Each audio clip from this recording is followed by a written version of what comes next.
Good morning. Welcome into Hurrdat Sports Live, presented by Centris Federal Credit Union. That's DB. I'm Ravi Lulla here at Hurrdat headquarters. DB, can you hear me at all? No. Okay. Can you hear me? I hope not. Not through the headset. Oh, nope, still nothing.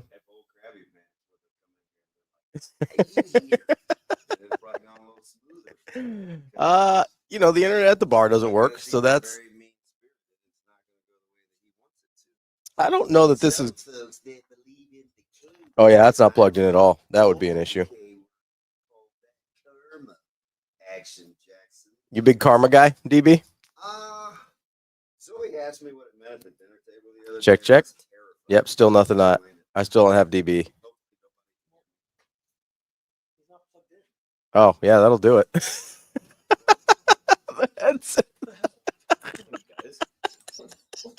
This wasn't even plugged in. What are we doing? That feels like a producer problem, not a Ravi problem. I'm just going to be honest. There he is. I'm just going to go ahead and tell you. Watching. Okay. Okay. Hey, listen.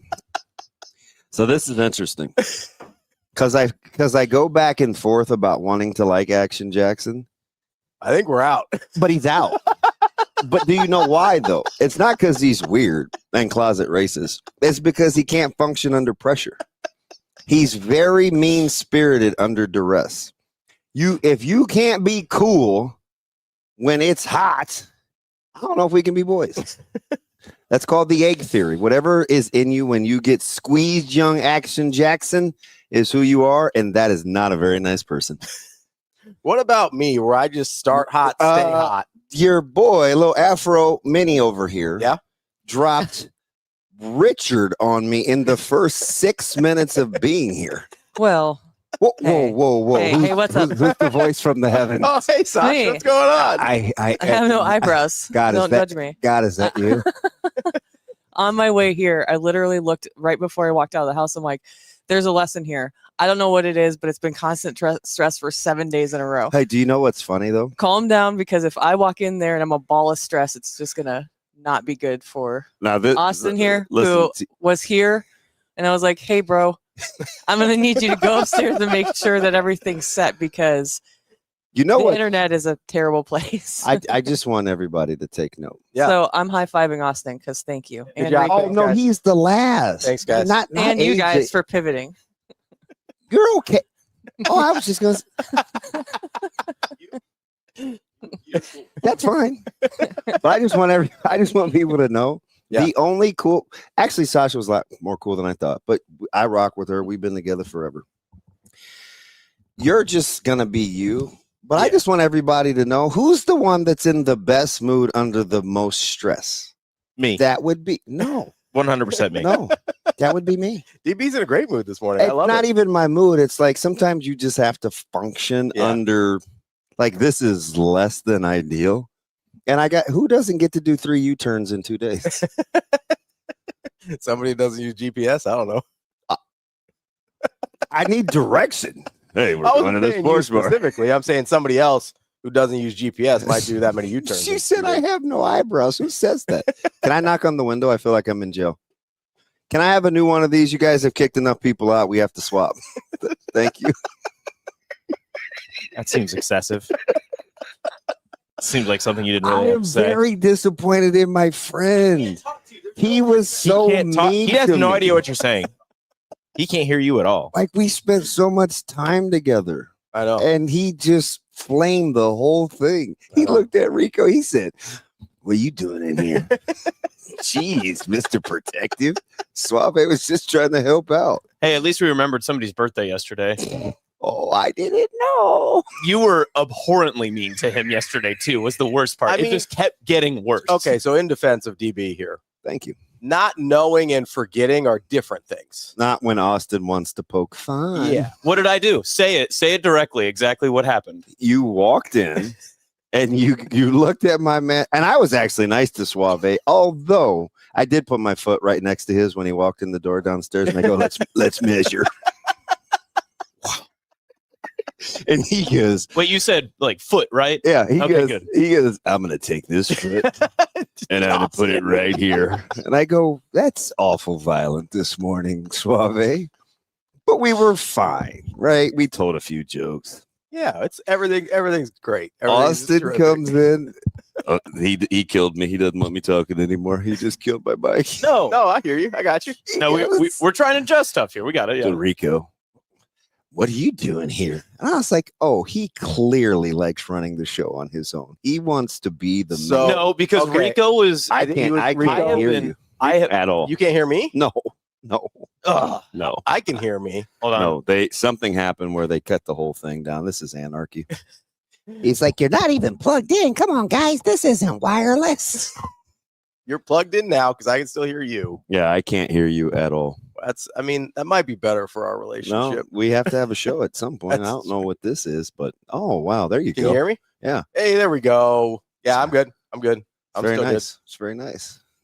So I think if I'm gonna give Austin the most gracious interpretation here, I believe thought Rico was working from home today. Oh, so I think that's why he asked why. But he talked to him so. Is that just how Action Jackson is under duress? No, I'm just mad at Rico because I want him to take some time, with his family and spend time with them. Unlike, is that really what it is? Yes, I hate spending time with you guys every day, but here we are. Just so he's got it. I'm trying to get other people away. Almost had me. Did you see? I was like, oh, but no. Oh, kumbaya. Nope. Back. DB, real conversation I had yesterday with Dr. Fiance. I said, oh, I was talking to a coach, 8-man coach yesterday. I need to text DB about this. And she goes, don't. And I was like, okay, then I won't. Wow, just rolling. Yeah, Fiance is out on both of us, I think. Why? Not true. Why? I'm going to talk to him. Why wouldn't you text me that? Well, I don't know. I like keep walking secrets. off the camera. You just keep disappearing. Our poor stream people. Hey, by the way, that's another thing I need to do, DB. Would you like a stream link? I would love a stream link. Oh my God. Sure. But you guys are so needy. That's so true. Here's the thing. I'm gonna say this in all sincerity. This is one thing I think Dr. Fiance should figure out. What's that? A wedding venue for one. No. I don't really like where this is going. That just gave me pause because it came across as though, well, you have the information, you can be good at your job, don't help him out.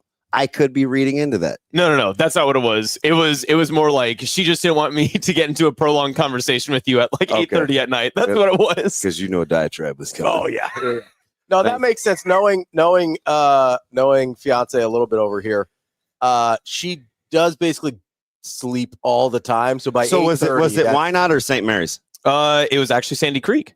Oh well, yeah. I mean, I talked. It's my guys. Yeah, Coody's a good dude. Yeah, it's gonna be interesting. That they kind of surprised some people too. Remember, this wasn't supposed to be the year. They had lost so much. Yeah, they did. Nobody told them that. Though. They got everybody back. Yeah, no. Well, everybody in new uniforms back is what it is. I was gonna say. Yeah, we like a new uniform. Do we? I do. I like Navy's new uniforms. So we're back on the Navy thing? I love the Army-Navy game uniforms. So this used to drive one of the other producers crazy when he was in here and we would come in here because there's never any comfy chairs. So, Suave, I don't do sign language, but I could tell. We may have had an incident earlier. Oh, that's cute. That's not the right finger, but sure. Do it on screen. Let's do it. Do it. Do it for the vine. Do it. Do the roar. That's one of my favorite parts in that movie. I love you, Daddy. Is that the Robinsons? No, it's Fiona. Shrek 3? Oh. Yeah. Suave, can you do me a solid? Because I move, this may not be a great angle. You may want to square it to give me a little wiggle room. Yeah, someone tells me Ravi's not moving. Yeah, Ravi is not moving. It's like those Easter Island statues. He looks pretty solid in his... You know what I mean? I was standing earlier. I might stand up again. I don't love these chairs, so I'll probably be a little bit more mobile than I normally am. Just for what that's worth. Yeah, if you want to, AJ, send me a link. That's cool. So I at least know where I am in proximity. I just emailed it to you. To the camera. But anyway, I suppose we should say good morning. You want to set the lineup quick? Yeah, I have no idea who's on the show. I'm just kidding. No, so, you know what's funny? What's up? That they're so close to us. I feel like we will just be getting slapped all over the place. Why are we getting slapped? What I do? Because they're always in cahoots. Oh, yeah. They're technically in control. And they get mad when we don't do what we're supposed to do. Brian Christopherson coming up at 8. Can't wait to talk to him. I hope he's on. Yeah, is there any news going on right now? I think there's some news that just happened this morning. Low. Just dropping fast. Wow. If you haven't heard, apparently Dayton Raiola is not coming to Nebraska. Yeah. Who knew? Maybe he actually decided he wanted to play football somewhere. No offense to Dayton. And they literally just left Buford. Yeah, the path to playing time did not look promising here. Yeah. Andy Kendeigh from KETV coming up at 8:30. Mitch Sherman at 9. And, this should be fun. Jessica Coody at 9:30. What could go wrong talking to Jess on a day like today? Thank you, sweet baby Jesus. Please be in a good mood. Well, so we may have caught a break. Oh, why is that? Well, will we be able to talk to Shane? Because she can't talk to Shane if Shane. Oh, yeah, she can't talk to Shane at all. And that's her boo. That's a huge break. That's a big win for us. Bye, Shane. Bye, Shane. She can sit. Maybe he could hear it over the stream, like all of our listeners. Thanks for hanging in there on the late start, guys. Hey, how about whoever the people are that do the work at the location in the sports bar? Oh, yeah. I think they thought I was doing cookies, guys. Just in the parking lot. I did 2 quickies. Yeah. Nice. Yeah. Congrats, dude. It's impressive. Good for you. All right. Was this after your measuring contest with Rico, or was this before? Okay. We're gonna have to buckle up. Them having. Oh, the keys are going down. Watch out. We're going. Oh no, he dropped his keys. Them having mics might be a problem. I'm gonna take your little narrow behind to the gym. That's what's gonna happen. We're gonna hit the speed bag. I would love that. I'm gonna put some headgear on you if it fits over that whatever that monstrosity you got going. I would love that. You talking about big heads is hilarious. Mine's ob shaped. Yours is just swollen. Say ob or did you say ob? Yeah, is that an as ob? in oblong? Object. Failure. That's abject, but okay. Remember, we doing slam poetry right now? What's going on? That would fit in with your culture. Here's the deal. Ultimately, I'm where I want to be. You're trying to get to where you need to be. I'd act better. What is he trying to say? I don't know. I wish you didn't speak in riddles all the time. Seriously. Do I need to answer your riddle to cross the bridge? I don't know. Maybe. Maybe. Why did the chicken cross the road? Does that make you the troll? That makes him the troll. Oh, okay. We're going to be doing our own drops over here, by the way. I mean, maybe. I was gonna say they're just gonna vocal drop us. They're not. They don't have any buttons to push. I hope you guys know what you're doing. Back in the day, I'm gonna tell you these. I'm gonna keep it a buck. We ass. When you say it to yourself, it makes it sound like you're saying we are. Makes it sound worse. Yeah, it doesn't help when it's you saying it. Yeah, so that's the news this morning. We got Dayton Raiola no longer coming to Nebraska 2 weeks before signing day. I don't know. I think people are freaking out about it a little bit on the internet. Seems like. I don't know. I think it's one of those deals where we like panic. We like to panic. I think if he doesn't decommit and we talk about what we're going to do next year, he's probably more of the problem than he is the solution. But because he decommits, it's all of a sudden. Well, what does that mean for Dylan? Yeah, we're gonna. So I mean, a lot of us have talked about the potentials for stacking quarterbacks and what it was going to look like anyway. Yeah. But it is one less head in the fray, which is interesting too, because like I just said, they just came from Buford. Literally, Coach Rule. Yeah, was just in Buford. I wonder if this was Friday. I wonder if that was part of the conversation. Maybe. Yeah, maybe they think they owed it to him. Good. That's a good point. To have it. I don't know. I don't either. To be honest, because we have not talked about that.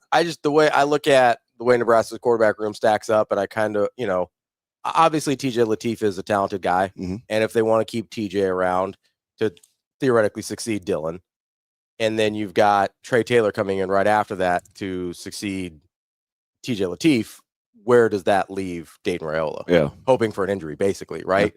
And so if you're Dayton, you go, hey, yeah, that's probably not how I want to play out my first couple years of my college career. Yeah, it makes a ton of sense to decommit. Like I don't this makes more sense to me than him committing, like signing at Nebraska. No, I agree. You know what I mean? I think the optics, though, and what's optics? That's the word we use when we don't have enough information. The optics aren't great. Sure, yeah, because the last name, right? But and it's going to lead to more questions.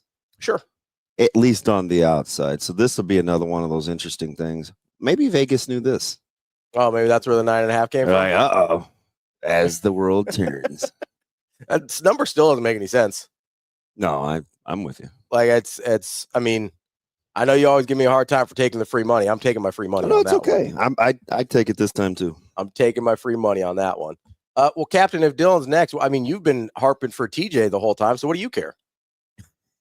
What do you care if Dylan's next? That's your dream come true, right? Austin, where'd you send the link? To your email. Which email? Hurrdat or Gmail? Probably Hurrdat. It's the one you send to the show rundowns that he doesn't look at. He looks at them. We just don't follow him. Oh, respect. He does because he tells me what's on. He's like, is there a better place to send it to, Damon? Pardon? Is there a better place to send it to? No, that's fine. Would carrier pigeon work better? Ooh. I thought that was actually helpful. I didn't think that was snarky. Those don't. I think it's hard to tell sometimes. Just tone of voice. That's totally fair. Carrier pigeons actually don't work like that. They can't deliver links. Well, but also you have to they can only fly to one place. They don't like have a map of the city in their brain. It says you. No, like that's how. Have you been inside a carrier pigeon's mind? Frequently. No, you would take them to a place and then you would have them fly back to your residence with a message if you were away. That's how carrier pigeons Would you work. prefer ravens? I mean, I know you're a big Game of Thrones guy right now. Yes. Are you done yet? Yeah, I've been done. Oh, okay. You never watched Game of Thrones, did you? No, that's actually something I want to get into though. I feel like I'm too far behind because I don't, I'd have the whole drawing on the board and the connecting of the families and I don't think it's. I'd have to study, then watch and study. I don't think it's as complicated as some people made it out to be. I don't know. Oh, Kobe's back. Hey, Kobe, I told the guys I missed you yesterday. Where were you? He doesn't have to tell me. He's probably being an adult somewhere, but that's fine. Yes, Kobe. I don't imagine they're going to circle back on any quarterbacks in this class. I wouldn't think. I mean, I know the one that they're thinking because that was the great debate, right? And, Jett, then they see him like throw for 725,000 yards and against us, and it's like, that guy's pretty good. I think it was only like 4 and change. The quarterback situation though is it's pretty set. It's in pretty good shape. Yeah, I mean I don't imagine unless they're looking for a backup in the portal. I don't imagine they're adding another quarterback in this class. Yeah. Like that just doesn't. Like I said, you got Dylan, you got TJ, you got Trey. Those are your starters for the next 8 years, basically. My math's right. Yeah. Like you don't need more starters. I think the thing that you got to remind yourself, whether you talk about, you can go back to Coach Rule's delivery about NIL and what they're able to do and the flexibility and can keep or go get. He's just not going to be held hostage. And I'd like to reiterate that, right? You're not going to sell your soul at all to compromise whatever. So I think you set the parameters for what's going to happen, and then who falls in line just falls in line going forward. I think that was the big thing people missed about the conversation about the money last time Rule talked about it, right? Was just because the money's there doesn't mean they're A, going to overpay for people, yeah. B, that they're going to get held hostage by people that they don't think are worth whatever they're asking for, and C, that they're going to spend recklessly. Like none of those things are going to happen, even though there's even like, again, not to get biblical on you here, but like, he who is responsible with a little will be responsible with a lot. Like that is, I wouldn't surprise me if that's very forefront of Matt Rule's brain right now. It will be interesting to watch. If not, fun isn't the word, but I like managing and moving of the puzzle pieces. Yeah, and making the dollars make sense too. So that'll be pretty good. Yeah, I'm like I said, we'll see what the fallout is from Dayton, but like I said, I think this makes way more sense than him signing with Nebraska in 2 weeks. Yeah. Like I just do. Regardless of anyone, like I also kind of love how like people in the families make their own decisions, right? Like it's not for the most part. Well, it's not like, well, if Donnie goes, then Dylan goes, and then if Dayton goes, then Dylan and Donnie. Like they're all like They're all and different people. I also think I think you operate under. I have a little bit more information than other people do, but I also think it is.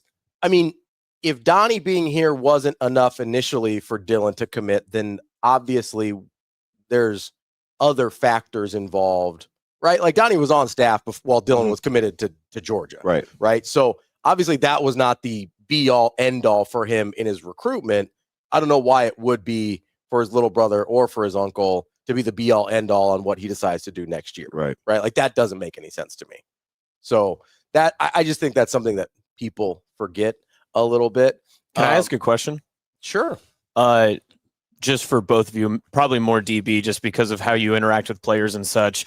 How much of recruitment, especially today, changes because of how public it is, and Nebraska's targeting this person, and this person is a highly talented recruit, and where your current roster is, when guys are on the team and they see they're going after a younger player. So there's someone like Latif, who's a young quarterback, and sees, okay, there's another young quarterback that's coming up that's highly rated and regarded.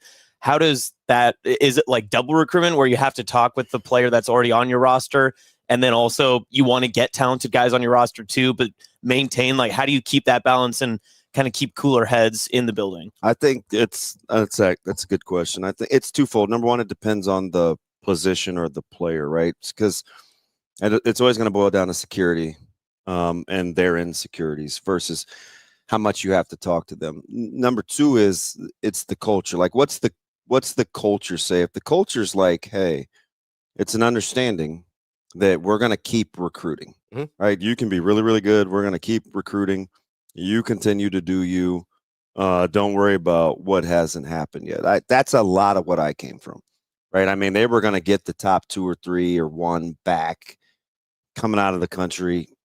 Every year they were going to target that guy. And it didn't matter. I mean, sometimes you could be playing well, sometimes you could not. And they're still stockpiling guys. Now, some positions didn't work, right? We got real stagnant at the quarterback spot when T. Fraze was there because nobody wanted to come. So I think the culture has to be one. And I want to go back to that question. I wonder now, when you phrase it like that, is that why we talk about go back and find the audio, you guys, of Coach Rule's press conference talking about quarterback play, Glenn Thomas developing. If you want to be a good quarterback here, come here. Like, was that not it? Maybe it wasn't about TJ. Yeah. Maybe it was just about getting quarterbacks in general, or, hey, we're pretty good here too. Yeah. So I wonder. I thought he was talking to TJ. I mean, personally, I thought he was talking to TJ. Maybe not. Maybe he was talking to Dylan and Dayton. Maybe he was talking to Trey. I have to go. Just AJ asking me that question. LMA captain, trust me, you don't know. Like, you can laugh out loud as an adult all you want. That ain't. I wouldn't. I'm not so sure you're right. LMAO. Too old for that, Cappy. Knock it off. I don't know now, because you don't get into. Here's the reason why the LMAO is actually pretty funny. You don't bring up Glenn Thomas without people on the inside knowing what Glenn Thomas does. He is not a guy that's talked about externally. Yeah. So your point is TJ would already know what Glenn Thomas does. Yeah. That makes sense. Whereas people from the outside maybe don't understand as Glenn versus Dana. As with Dylan. Sure. Yeah, that makes sense. Right. So if the questions were posed internally, well, who's coaching this guy? Well, it's Glenn Thomas. And Dana kind of brought it up yesterday too. And to further Austin's question, I think it also depends on the position. If you play 5 at a time versus playing 2 at a time versus playing 1 at a time, I don't know if I feel as threatened. Yeah. You know, if that makes sense. If we're talking about a top tier tackle, I'm probably not as insecure as I normally would be as a tackle that's already playing, because I understand the degree of difficulty of that position. Yeah. Now, if I'm a top flight wideout and I'm a redshirt freshman wideout, my radar may ping a little bit. So I think it starts with the culture, though. Is it widely known that we're going to always be recruiting? If it is, then you just embrace what comes with the competition, and you try to recruit competitive guys. Maybe I'm not thinking about this the right way, but if I did kicker, Austin, to your point, it'd probably bug me. Right. Well, I was just thinking of it in the sense that, you hear this if a kid decommits or, if someone leaves in the transfer portal, there are programs in the country that have won multiple national titles or are usual regular contenders. They have to turn over that roster every year, right? They're always getting super high talented recruiting classes and they're refreshing their rosters constantly. Mm-hmm. So why is the attitude, if somebody decommits from Nebraska or if somebody leaves Nebraska, that Nebraska can't just replace that with great talent? We have to always keep the people that we have. And I think maybe, again, and I know you've talked about it, it's somewhat the Nebraska mentality comparative to like how we act in the state comparative to how other fan bases will react with their colleges and such. But I don't know. I just found that interesting because it just feels more personal. And when you take it to the side of the kid that's in the locker room already and seeing, how does that make me feel, knowing that they're either it comes across as you're looking for my replacement, but that's just how college football works, right? So it's kind of hard to be that cyclical when you're trying to be that personal as well, as Rule builds those relationships. Yeah, I mean, that's fair too. And not to, as I'm looking at this couch, not to go all black couchy, but given the time, this is real time, my thoughts. Mm-hmm. So I have to go back and maybe clean it up, some of the details, but given what I know about the relationships and the situations and them just being down at Buford, I pit it against the conversations that Coach Rule had about NIL and getting guys and retaining guys. And then I double down on who's coaching the actual quarterbacks and the timing. Mm-hmm. I think it's all connected. Yeah, I mean, it's clearly all connected because the timing is strange. I think the timing is strange when you think about it in terms of signing day. Kobe was kind of talking about this. It's not so much here. Just let me finish this thought. So it's not so much the signing day thing. Mm-hmm. You just were there. You were just there Friday. Yeah. Today is Wednesday. Mm-hmm. You dropped this on Tuesday, roughly ish. Mm-hmm. So in a 4-day window of a guy that you've recruited for 2 years, we think something all of the sudden happened. So go ahead. And then you pit it against, hey, if you want to be a good quarterback, why make the sales pitch? I want the audio. If you guys, not Rico, but Austin, if you could find I want to go back and listen again about, hey, even if you're a quarterback that wants to come here, mm-hmm. you can get developed. Right. Do you know what day he said that? Maybe the Monday during the bye week. Okay.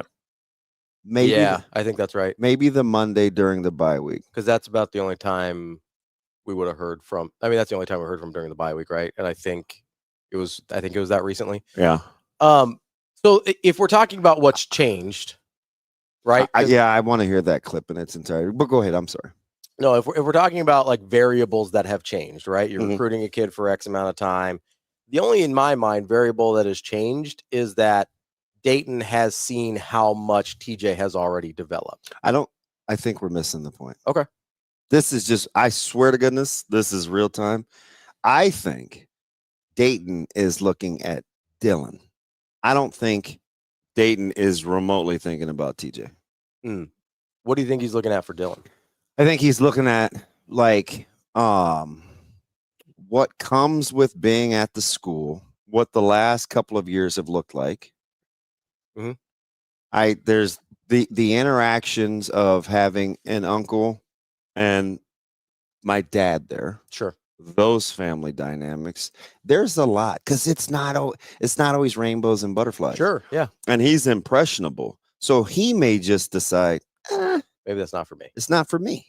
So the reason I brought up, so I agree with you. I do think there is one major difference. And one thing I think you do know, yeah, you have to separate Donnie from Dom. 100%. Yeah, I agree. Right? Yeah.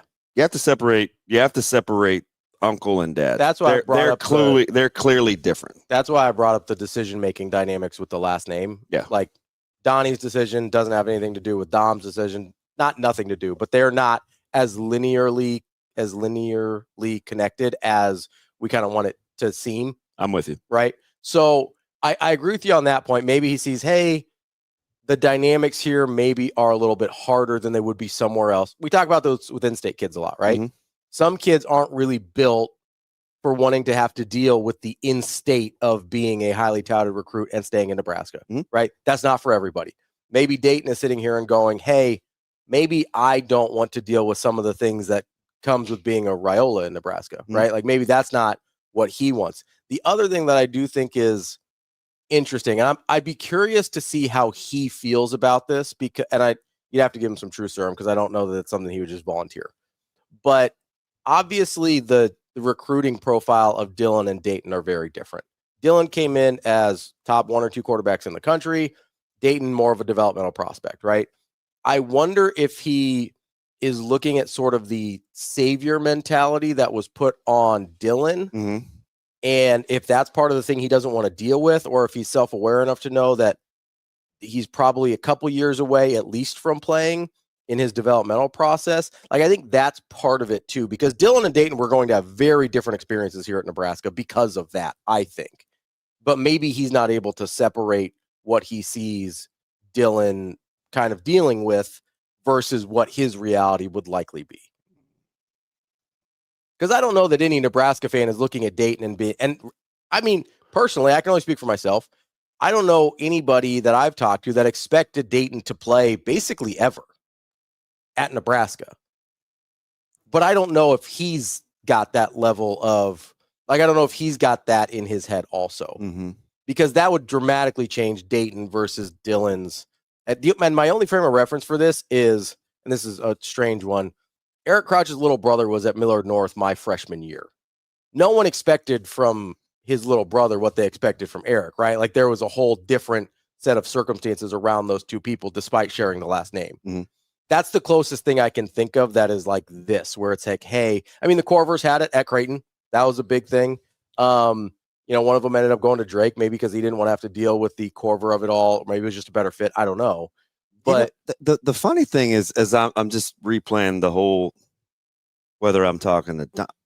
So obviously now this brings in all the other conversations I've ever had, right? Mm-hmm. And I think the real disconnect, and I would say things about Holgerson and like no pressure, making Dylan be who we think he is as a 5-star, and the confines and free to be me and coaching somebody without that last name. The real disconnect is, and some people have said this, so this isn't the premise isn't new. Mm-hmm. I think how it relates to this situation is, though. Okay. Dylan's stardom coming out of high school was rapid. Mm-hmm. I mean, the ascension in rankings was rapid, but the whole time the family would tell you, hey, listen, we're in this developmental phase. Mm-hmm. We're not where we need to be yet. And people that actually watch tape that I trust would say, hey, from sophomore year to his junior year, it was this, right? It's a raw thing. It's a raw thing. Then from the junior year film to the senior year film, it's super talented, still learning to play the quarterback position. Mm-hmm. So even when we got him, the misnomer was, even when he got to Nebraska, ranking aside, he wasn't as polished. A finished product. Not even he's still on the upward deal. So he's still learning how to play quarterback. Mm-hmm. So what was happening was, what was happening was, as Holgerson sees him and he sees these skill sets, he's like, oh, we want him to, he can be this. Mm-hmm. We want to substantiate this. Yeah. We want to make sure of this. We know he can do this, this, this, this, and this. But in the meantime, he's still developing the tools, everything from footwork to timing to reads, things that you think come natural or you should have already, like pocket presence. you have, yeah. That's a reps thing. That's a reps thing. Mhm. That is a total reps thing. So as he made incremental gains in some areas, we didn't see others. We didn't see those same gains in other areas because the development is still the same. But if you ask Dom, if you said, "Hey, Pops, like where is Dylan right now?" He's going to be like, "Man, listen, DB, he's still learning to play the quarterback position. Yeah, I want him coached hard. We're being developed. Like this is the long-term game." Like at no point did the family think that even though the rankings were what they were, that's what he was. Like they know. Sure. Like they know. Like you're talking about a guy that played double-digit years in the league. Like he knows that his quarterback or his son is still. We've got your clip. Is his how long is it? Because I don't know if we'll have time to get it in. I know you guys get mad about breaks. It's not that long. It's a couple seconds. It's like less than a minute. Is it the full thing? The NIL, the guys coming? I took the NIL out, but I have it started. Oh, you took the NIL? Where he's talking about how good his quarterback coach is. Roll it. Like I have an unbelievable quarterback coach, and if you don't, just the tape speaks that, right? Like Glenn doesn't get nearly any, like, I don't know but like I don't even, I just take it for granted how good he is. You know what I'm saying? Like, but he's been doing that for me for years. I mean, PJ Walker had 16 touchdowns and 18 interceptions his sophomore year. Glenn came in and PJ was elite, right? We started Charlie Brewer as a freshman at Baylor, and Glenn coached him, and he was elite. So I just think, you look at TJ, credit goes to TJ, but I think Glenn's done a really, really, really nice job, and I think it's important I say that. And I'm really saying that, to be honest with you, I'm talking a lot to people out there in recruiting. Like, hey, if you're a good quarterback, you want to go somewhere, I'd come play for Daniel Holgerson and Glenn Thomas. Bam. Yeah. That's what I'm talking about. Well done. Because as I'm thinking, he's not. We missed the whole thing. Go ahead. We missed the whole thing. He's not talking about TJ. He's not talking to TJ. He's talking to, my opinion, he's talking to the Raiola type that is questioning the super highly touted the development of what's happening real time at the current institution. Gotcha. That's my gut feel. Gotcha. That is my gut feel. So that's to the like Trey Taylor types and beyond. That is to Dayton Raiola. That is to not so much to Trey Taylor. That is to maybe the family dynamics. There's a lot in there. Yeah. You don't. What? One more time. This is crazy. This is Like real time. I have an unbelievable quarterback coach, and if you don't, just the tape speaks that, right? Like Glenn doesn't get nearly any, like, I don't know but like I don't even, I just take it for granted how good he is. You know what I'm saying? Like, but he's been doing that for me for years. I mean, yeah, he's talking to somebody in particular. Yeah, we take for granted how good he is. Yep. That's he's It's very interesting. I do. And I've done this forever. Yeah. And I'm not this isn't about clicks. This isn't about sensationalism. This isn't about code. This is about me thinking real time. So these aren't hot takes. It struck me as odd real time when he openly gushed about Glenn Thomas. Like, where did it come from? Why? Yeah. Why now? Why? Yeah. That's I missed it. So as you're talking about this, it's kind of, so you remember who the other, depending on the rankings, who was 1 or 2 opposite Dylan in his quarterback class? You remember who that was? I do not. It was DJ Lagway. Consensus, 5-star. Oh yeah. Everybody wants him, right? That's another example of, first of all, stars are projections. I see you, Kobe. 5 stars are projections, not this is what they are, right? You got 5 stars. Same thing in basketball, pick a sport, right? 5 stars are projections to what this person can be. Sometimes they come in as basically finished product, but positionally, that's usually not true at quarterback.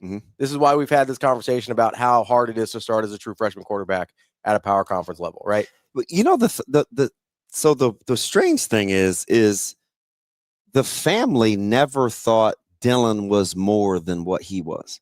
Yeah, they didn't think he was a finished product. My point. So it's not unfair. I don't want to come across as like some whiny. I'm just going to keep it a buck, right? It's like you could regurgitate that, keep it a buck. It's a deal where the perception versus what's actually going on was never the same. The perception of what it was supposed to be. Yeah, and I can't speak for Dom because I don't have permission. Right? Sure. It's not like when he's talking to me, it's like, hey, man, go share this. But there was never this sense in that family's camp that their son was what not everybody else, what we wanted him to be. Not from day one. Nope. Right? Nope. Like, I think that's at no point was Dom telling me, well, he's this and he's not getting this. It was always, this is what we want for him. This is where we hope to be. Mm-hmm. The media and like when we're critiquing him, we made it seem, we talked as though that Dylan already thought this. That's never how he thought. I told you 2 months ago, he wanted to be coached hard. Mm-hmm. He wanted, the fitness, the chef, like it was all part of, we need to get him better. So now you get in a situation where you have to weigh what he's been through, where he's going, rehab, is the juice worth the squeeze? I mean, because we look at the stats, what's the development? It's just Raiola stats from this year to last year. Yeah. So right now he's right at 2,000 yards, 18 and 6, over 70% completion. I mean, he's clearly better. Absolutely. Last year he was at clearly a better quarterback. 11 and 9, I think. 12. I don't know. Like, is it at the speed or the rate that we wanted it to be, given what he came in with, the accolades? Sure. But the family never thought that. Also, look at the way other high-level QBs develop. This is why it's hard. This is why I talked so much about what the expectation level about true freshman quarterbacks should be. Like, so when I think you have the finger ready, AJ? Which one? Thomas, not the middle. I was going to say, I don't think that's appropriate at work, but yeah. Can I real quick? I see why she said yes, because every other answer to me is some innuendo. That must be how you ride. The Thomas clip. The same one we just had? Yep. Okay, we can play that again.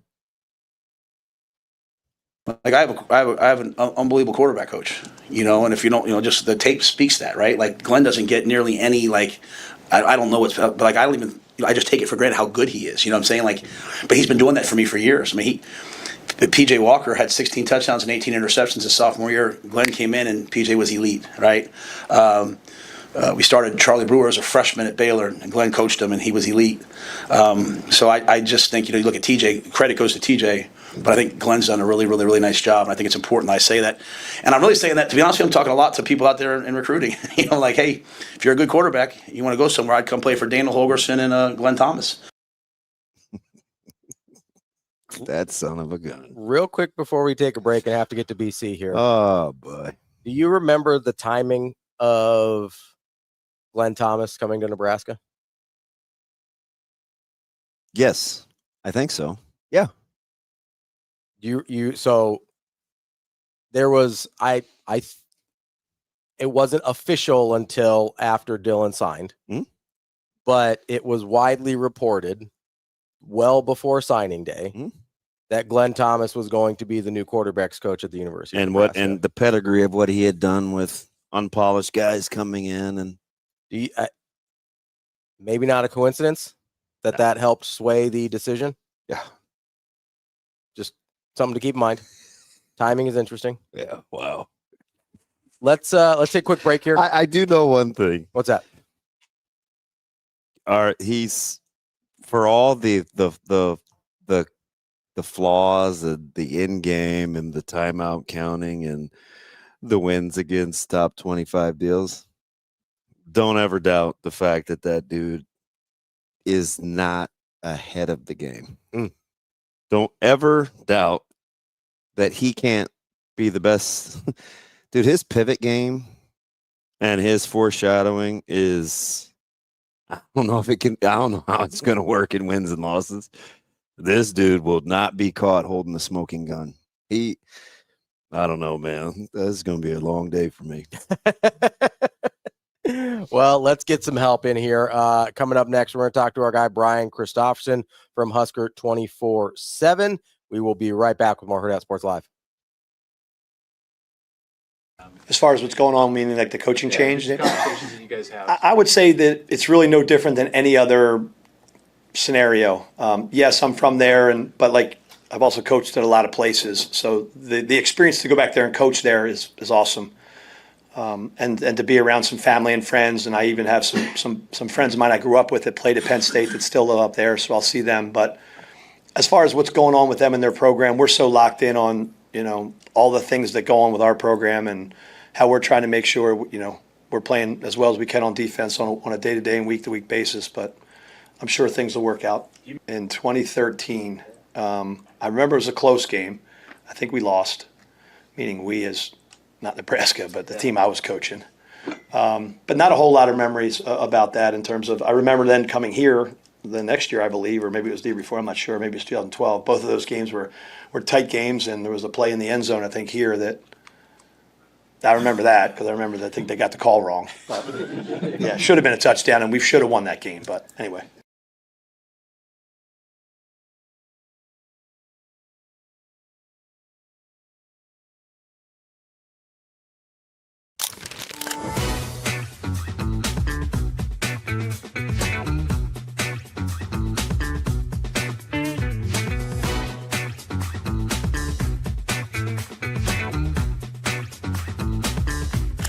At Centris Federal Credit Union, we understand that the journey of building your own business typically starts with modest beginnings.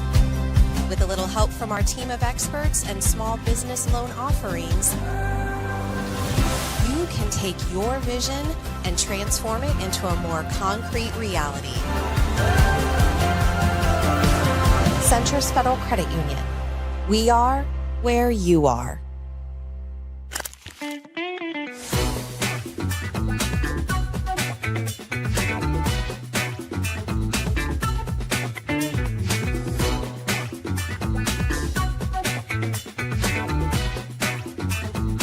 Yeah, it's definitely different to play them in the first round. I think we've been the 1 and 2 seed I think every year I've been here at Creighton. So again, kudos to Xavier. They've had just an incredible season and have stayed really clean.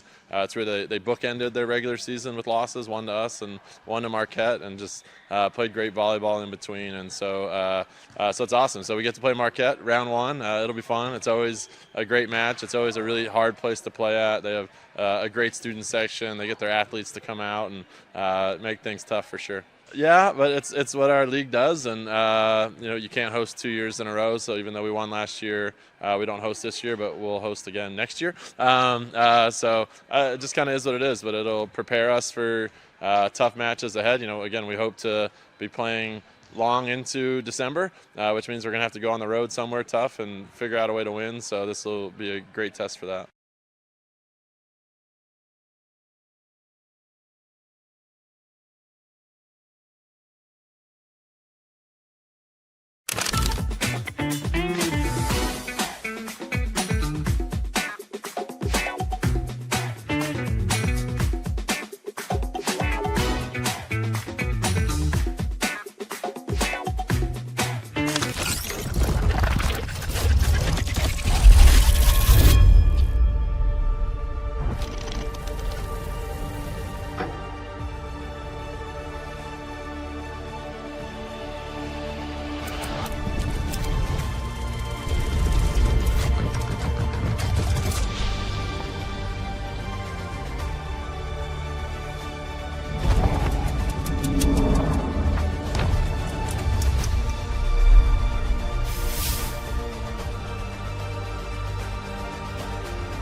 Welcome back, Hurrdat Sports Live, presented by Centris Federal Credit Union. That's DB. I'm Ravi Lulla here at Hurrdat headquarters this morning, and we are joined now by the one and only Brian Christopherson of Husker 24/7 BC.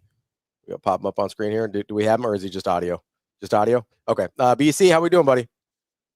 I'm doing all right. Can you guys hear me okay? Yes, sir. We've got you. All right, good deal. Yeah, I'm ready. So slow morning this morning, huh? Yeah. Newsy morning. I'm trying to piece it together myself. I was listening to you guys. I was actually driving in at sort of as it was breaking. Tom Loy for our site reported it with Dayton, and I guess if you just think about it in the terms of just the quarterback situation Nebraska has set up right now, and with obviously Trey Taylor in the wings, TJ Lateef, looking good in his first start, and there's a lot of promise there, and obviously Dylan in the fold. If you kind of take away everything else, which I know we can't do, like, it makes complete sense to me somewhat, because Nebraska does have a stable sort of setup that looks good on paper, where it's pretty crowded. But of course, I know you can't take the last name out of this conversation, but it is interesting. And then I actually was glad I heard Damon calling up the clip from Rule earlier this week, and that was honestly, we were thinking alike on that. That I was thinking about that comment as I was hearing the news about him. I thought he was just talking to recruits in general, but no, he was talking very specifically about quarterbacks and mentioning Glenn Thomas and like how good a coach he is. And so all that's really interesting as you kind of throw it together in your head in real time.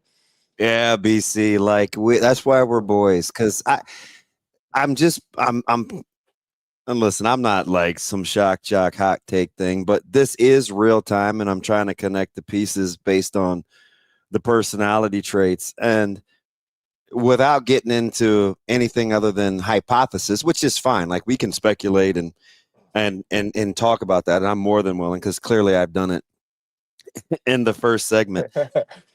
Here's something that I think.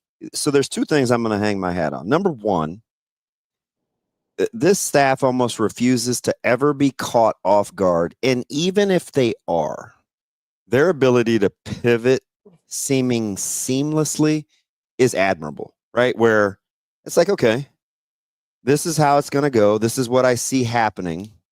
We'll do this, and we'll move on anyway, right? So they don't really blink. But the other thing is, I like how, whether we know what to do with the information or not real time, we are privy to the information. Mm-hmm. Do you know what I mean? Like I can ride with that. Coach, it's very, very fluid, and it's never going to be perfect. But one thing I think this is going to teach us as a fan base and in the media is I wouldn't panic every time something on the surface looks a certain way. Like don't panic. You know what I mean? Yeah, I that's wouldn't. That's kind of where I'm landing the plane right now. Yeah, I wouldn't say this is a panic moment at all. I mean, I understand the ripple effects in people's head, if people are wondering because of the last name, if there's some connection there. But I kind of go back to my original thought. Like, put yourself in a young guy's shoes like Dayton's, and there's so much, so many words for good reason, and because he's out there as a recruit, like, spent on the guy who's actually a class behind you in Trey Taylor. There's obviously a lot of steam right now around TJ and the way he's doing how he played in his first start. And Dayton also has a front row seat. Like, it is intense. It would be different for him than Dylan, don't get me wrong, but you do see up close, like, all that goes into being the starting quarterback at Nebraska and everything that's with it. And I'm sure he's going to have other good opportunities on the table. So maybe just personally for him, the pieces kind of will fit better somewhere else. And I could totally understand that when you kind of think about the whole situation and a recruit trying to maybe decide what is his best scenario for the next few years. And that doesn't have to mean that there's some other big thing going on. And I know, Dylan himself, like, really loved being coached hard by Glenn Thomas and taking that hard coaching that you were talking about in the previous segments. And so I think that him and that family are built that way where they like that stuff. But there is kind of a logjam at quarterback. And so I always wondered if, can you keep all those pieces together? Usually not. Usually someone goes a different direction. And so that's what we have on this Wednesday morning. BC, the thing that everybody's pointing to and jumping to conclusions here, and maybe it's right, maybe it's not, I have no idea, is the connection between Dayton's decision and what that might mean for a Dylan decision. Is that something you've even started to think about? Is that something that you've processed through it all, or where are you at on that? I think everybody's brain is going to ponder that. It doesn't mean you have to jump to the conclusion that means something's happening there. We're just going to have to wait and see. And I think Damon makes a good point about this is a staff that doesn't panic. I don't think this is a panic moment. If you want a good example of it, go back to basically the first week of December last portal coaching change cycle, when to outsiders, it felt like crap was hitting the fan, with you've got coaches going to Florida State and all this stuff. And I remember that was right around some of the early signing day. And I was struck by, and I don't think it was just a show for the cameras, how cool Matt Rule was about it all. And like, we're fine, this is fine. We're basically sort of a mindset, like when there's something that some people perceive as a negative thing, there's just like, okay, sort of like you have to do as a coach or a player on the field. It's like, what's next? What's our next move? Or in many cases, they've already processed that move way before it's public. Like that, I agree with the idea that I don't think they're caught off guard very, very seldomly, and probably not in this situation either, honestly. BC, I think you kind of touched on something there that I think is what maybe is bothering me the most about some people's reaction to this situation. And that is this panic that sets in anytime we think someone that of significance might be leaving, right? Like there is, or, we see it with decommit sometimes. Obviously we see it with transfers. We saw it with coaching staff last year.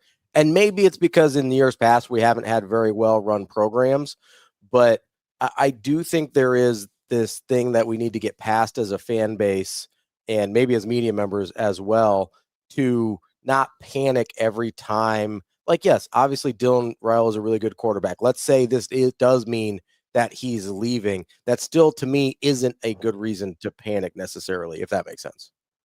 No, I'm with you.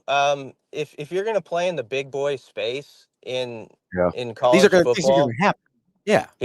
Yeah, that's just part of it. Like this stuff is, Georgia and those programs. There's going to be like 4-star guys sometimes where he flips on you at the last second, or you think someone's in your program, then he's not. That sort of stuff. And you have to be well aligned, which Nebraska feels it is, with its leadership and with its finances. That you're like, okay, that happened, let's slide over to this other option that we're looking at, or we had a plan already for this if these dominoes fell that way. And so I just think, you do have to kind of get used to that.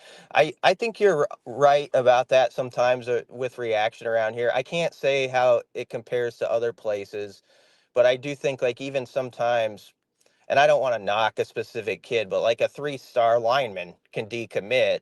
And with some people, that's like, what's going on? I don't know, what's the big deal? It's like, all right, just calm down. Like there's only so many spaces in the class. And, you don't know. Sometimes those things are two-way too, why there are decommitments and stuff like that. So people do got to kind of get used to it. I don't want to tell fans how to fan.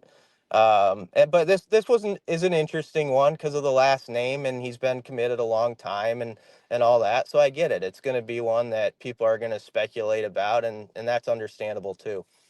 I love the the reference you're talking about to this space, and if you want to play in this space, because I do think we're going to have to shift gears a little bit in terms of how we look at loyalty is too strong of a word, but like, the connection and the commitment and feeling connected during the recruiting cycles to players and then watching their careers block. Like, we're clearly going to have to transition. And along those lines, BC, if we have to kind of adjust, how do you think, or how is it offset at the stadium where Nebraska can build themselves to be able to ride the wave? Is it in the recruiting profile? Is it in the guys that you bring in? Is it setting the culture, like I've talked about, where you want to make it a difficult place to leave? Like, what is it? What do you think Nebraska's building that can buoy or sustain us while we're transitioning our thought process? I think it's setting a culture that makes guys, once you can get them here, see that if I fight this out and I believe in myself and I actually have the talents I think I do, I will succeed at this program. And there's proof of it because of this guy at this position or that guy at this other position. And you just sort of build up such data with those type of stories, like an Emmett Johnson is a great example. And Rule and his staff are right to highlight him the way they do, not only for having a great individual season, but like the whole publicity thing with him last week is great for your current players and recruits to tell them this is a guy who did kind of jump on the scene, at least to people outside our bubble, out of nowhere. Like, people didn't know about Emmett Johnson outside of Nebraska until probably this year very much. And now he's, one of the best running backs in the country. And he's a guy who had to have patience with it and was developed within the program well and has had that success. And if you look at Nebraska's roster right now, this has been well documented, but I'll say it again, 91 of 125 guys are sophomores or younger. And I don't know how that exactly stacks up with other schools, but it is an interesting dynamic where Nebraska truly is trying or looking to be a development program with guys retaining guys and just keep building them in an era where we are very portal centric in all our conversations and thoughts. And so to your question, I just think if you can build that idea like, hey, this is the type of place for, we stick with guys, and if you stick with it here, you can have success. And it doesn't have to be a program where the door is always opening and one guy's leaving, another guy's coming in. And I think you can possibly try to be somewhat of an outlier even in this day and age. And I think Nebraska has a setup where maybe that's a pursuit. So, BC, let me ask you something from the 30,000-foot view. When I look at, I'll give you just different cases. Take Dylan Rogers, Elijah Pritchett, and even Dylan Raiola, right, who came in with kind of the high accolades, as did Pritchett. Can you make, or would you make, even Emmett Johnson, is there anything that you would say about development and culture that ties all four kind of different guys together, right? You have the high profile transfer, the under recruited, star and Emmett, the 5-star out of high school quarterback, and the guy that stayed the course in the program. If you were going to take that act on the road and sell it to somebody on why Nebraska has a chance, what are the connecting factors for you outside of Coach Rule's leadership? I think you could sell it as guys who like to get coached hard and just believe in the staff and how they can develop them. And guys who are sort of old school guys. Like Dylan Rogers is a guy who's kind of sticking out to me of those names you mentioned. Like Dylan Rogers, to me, was like a recruit. When he committed and signed, nobody made a big deal about him. Like, he was like an afterthought in that recruiting class. And he's a guy who just went about his business and I think has seen and you could that the facilities and all the stuff is right here in front of me to succeed. The coaching and all that, I can do it. If I'm as good a player as I think I am, I just have to go through the proper steps and I'll get there. And so, but I think your question's good because it does combine a lot of different guys. Mm-hmm. So you got the sort of undersold guy in Dylan Rogers. You got a guy who was a big time recruit in Pritchett, but people are kind of skeptical on, like, can he get it all together and all that sort of stuff. And the fact that you could go into a high school and say, look at Pritch, he's a guy who came in as, I'm sure he was well compensated to come in here, and he didn't start right away for us. He had to go earn it, and he did the process. And I think you can connect to a lot of guys who want that sort of thing, who are at least in their mind want to think they're that kind of guy, who don't want it easy. And when Phil Simpson did a radio interview the other day, he talked about this is a hard program. This is a hard program to play in. It's a hard program to coach in. And I tell people that. And I think you're telling people up front, that's what this place is like. You don't sell them that it's all sunshine and rainbows, actually. And some people, I think, do that. But I think you can get enough of the right guys by just being straight to it and be like, it's going to be hard. We're going to tell you that right off the bat. Are you that kind of guy that wants it to be hard? And I think most competitors, you can find enough of them that are going to want that in their life and want to say they're that type of guy and take on that challenge. So I think there is a big sell there, because I don't think everybody's going to come at it that way. And I think a lot of prospects might appreciate it, honestly. Yeah, and I ask you, BC, to take Coach Rule out of it, because that takes the blinders off of folks that feel we may lack objectivity, right? So if you remove Coach Rule, and even though I think he's the catalyst for the culture, you have because even Dylan is clearly better today as a quarterback than when they got him.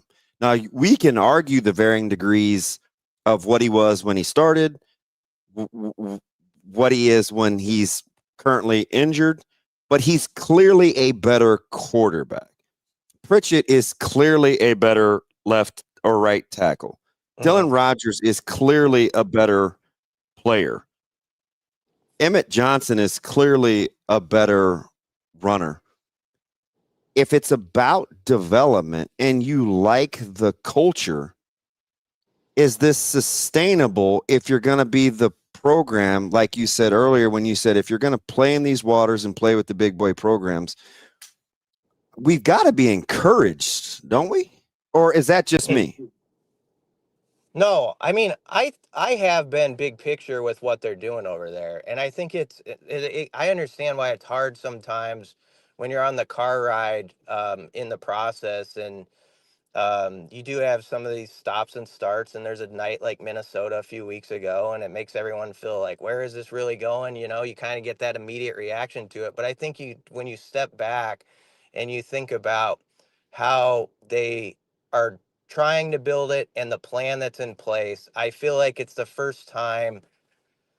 I mean, you can't knock Pelini's results, but I would say even before that, I'd go back further than him as far as just planning and the purpose, like of the plan that's set forward by the head coach, but also then brought down by the assistants and all the people involved.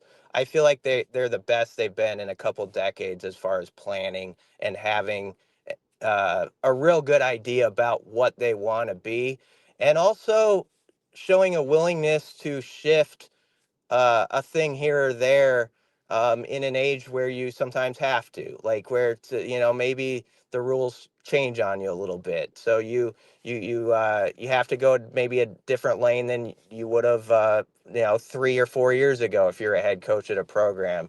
And I think we've seen that rule kind of adjust to that. But I think the people who gravitate toward him as coaches and players, um, I think for the most part are guys who do want difficult things. Like they want to take on a challenge. And so again, I think that can be an advantage to you, even in this day and age. We sometimes act like everybody wants it easy. I think there's a lot of guys out there who compete, who are in high school or 16 years old right now that are getting up at 5 a.m. every day. They don't want it easy. And so there's going to be an appeal to that. And also knowing it's going to be hard, but they also got awesome facilities and they're going to take care of me if I go out and bust my butt. BC, how much do you think about guys like Williams Winery in sort of this situation and sort of this whole conversation we're talking about? He kind of fits that Elijah Pritchett mold, but I keep thinking of him as, wasn't quite as, I guess, written off as a Pritchett may have been, but a guy that I don't think most of us expected a ton out of. Like, is that, when we talk about being a developmental program versus balancing a transfer portal, I think a lot of a Williams Winery where it's like, okay, maybe this is a super highly touted guy Nebraska misses on the first time, but they still have 3 or 4 years with him once he bounces back. Yeah, I mean, he's a really good example. If you had asked me what is his role on this defense back in the spring or even maybe the summer, you were starting to figure it out a little bit that he was going to be heavily involved. But I thought, like, okay, maybe this is a year where he's like a fringe guy who's playing, 15 to 18 snaps, something like that. This guy's playing 50 snaps a game. And I think has progressively gotten better and is a good example of also sort of the point of this segment, I guess, of like, he was actually one spot above Dylan Raiola in the 24/7 Sports final rankings, like number 6 overall. But obviously, he's not a guy who wants it easy. Like, I mean, he's taken to the coaching, and I think probably is a good example. If you put a recruit around him, he would say, it's just a good culture here. Like the people care about you, and it's a team that seems to be pretty tight. And he would be a great example that. If you look at Nebraska's defense, and I know there's been some tough series here and there, but they've got a lot of youth that can come back next year. I mean, they've got 18 of the 25 top snap getters can play on this team next year if they want to. And I mean, that's not a bad setup. Rex Guthrie is a young guy playing a ton of snaps, and there's a lot of guys in that 2 deep, I mean, Caleb's coming up too, and that you've got guys that are young that they're going to count on next year, and I think that's appealing too. Like, you got to put in the hard work, but it's also not a program where they're afraid to play young guys. I mean, Dawson Merritt's been out there when healthy, and Cade Petchock's been out there, so I think guys see that too. You think at the end of the day that the differentiator on guys that stay in this program and that end up leaving for whatever reason or whatever their talent level is just going to be guys that are cut out or built a certain way to want to, like you said, deal with working and living and playing in a program where it's sort of difficult to exist? I think it can be done, and I think they've got a nice start on that being done. And yes, I think that's what you're going to have to be in the program. And I do think there's probably some places that are up front with players about this is how difficult it's going to be, like in a mat drill, like when it's 5 degrees one day in February. Like, maybe some places actually tell that to recruits and stuff, but I'm not so sure many do. And I actually think I think there's something in this era to just being straight to the point, like, this is how it's going to be here. It's going to be hard, but we're going to love you up when you put in the work, and the people are going to love you up. This program's going to get covered like nobody's business. It's covered like an NFL team. It's got all that stuff. You just got to put in the work, and that's the way it's going to be. And I just go back to this. There's a lot of guys out there who want that, and you can find them. And I think they've got some of them in that program right now. And there's also guys who are showing, like, hey, maybe it didn't happen my first or second year, but by my third or fourth, I kept with this, and it did work out. So you're starting to get more examples that you can put right in front of people's eyeballs. And ideally, that just sort of feeds off itself, right? Like, next year you got double that amount of stories, and then you double that the next year, and then you're off and running. That's what you're looking for.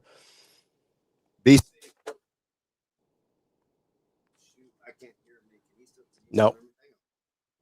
Yeah, give just a second here, BC.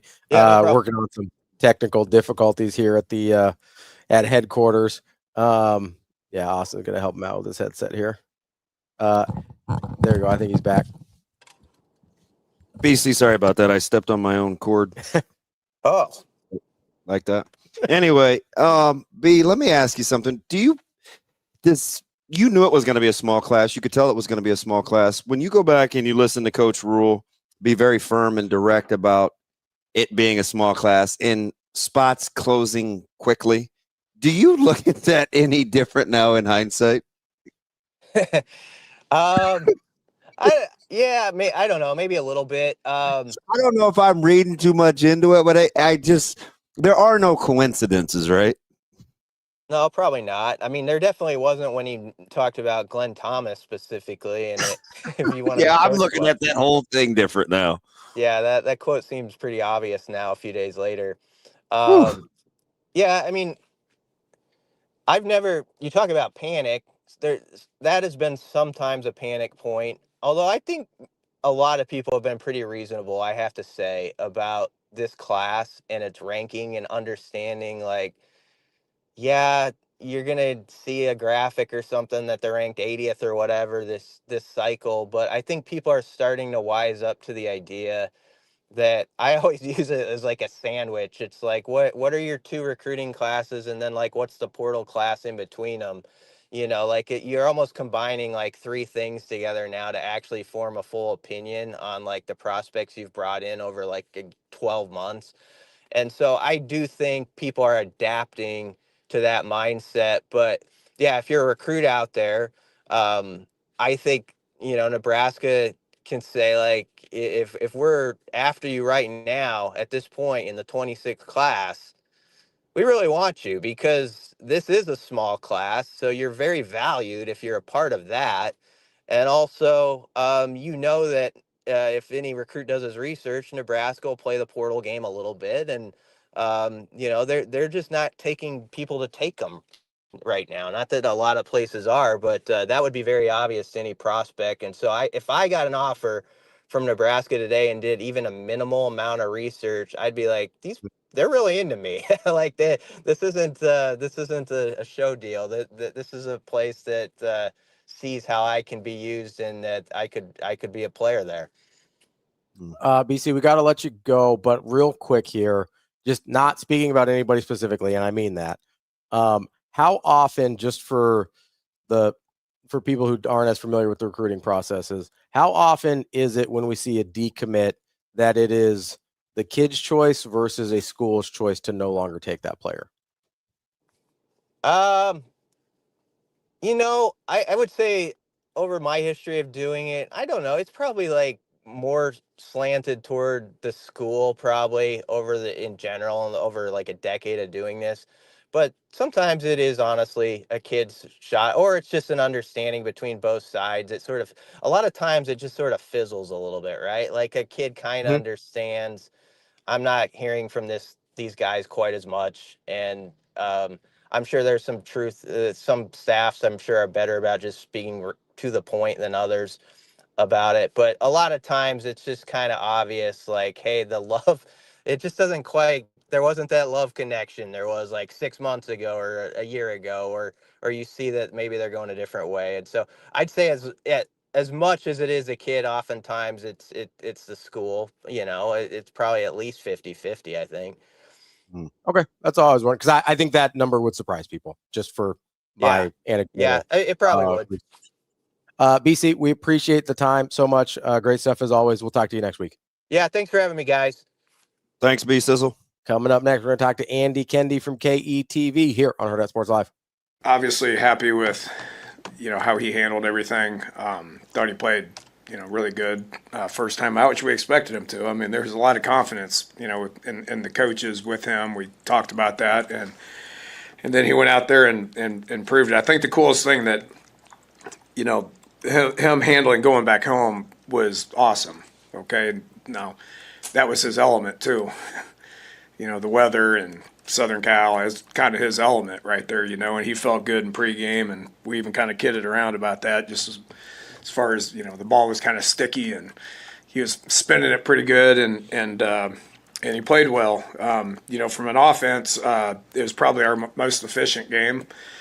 If you just look at all the stuff that matters that we always talk about, I mean, those numbers were pretty good, from yards per play to critical downs to red zone touchdowns, just all that stuff that it takes to win games.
I don't think anybody on our team really cared about the streak set because it's pretty irrelevant for our sport. But I thought we played great on Sunday, and there's a lot of excuses we could give ourselves for being a little flat on Friday, and we still won and ended on a great note, and that's set 4, and then played great on Sunday. So it was a really good trip, and I think everybody was fired up with the way it ended. Yeah, I think we put ourselves in so many tough situations in practice, and we're constantly talking about what we're learning each game. Whether we lose an actual set or not, I don't think that has any bearing on if we're going to win a national championship or not. So, of course, we're losing lessons every single game, no matter what the score is. And our team is learning things every day in practice still to this point. And so I think we're in a pretty good spot again.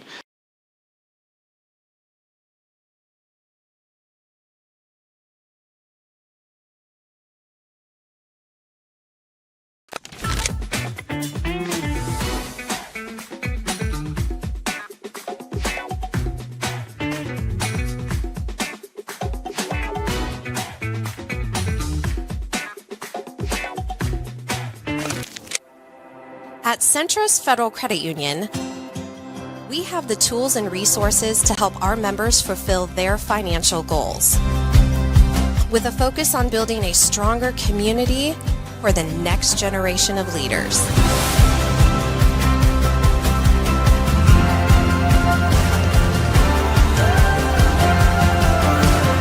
Centris Federal Credit Union.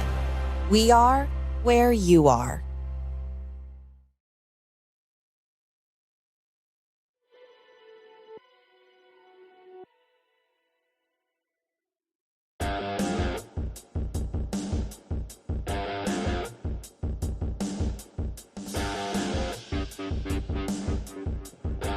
Welcome back, Hurrdat Sports Live, presented by Centris Federal Credit Union. That's DB. I'm Ravi Lulla here at Hurrdat Sports headquarters.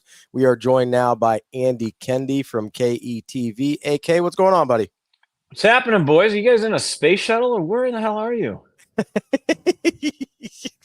That's feels a little bit more existential question than I think you realize. No, we are at we're at Hurrdat headquarters right now. We were having some internet issues at the bar, so we. I got you. I've had that.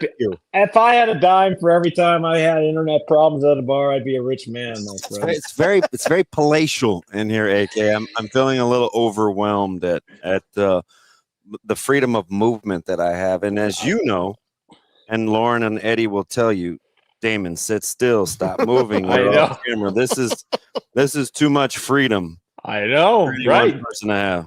You've heard a coaching box. We got to put you in the Damon box, right? Yeah. No Damon box there. It's outstanding. Well, that's Ravi. Like, we're at the bar every break. The only hard thing about not ever taking breaks like adults when we're supposed to is I have to sit that long. But the minute we're done, I'm standing and walking. Pacing. Right. I'm somewhere.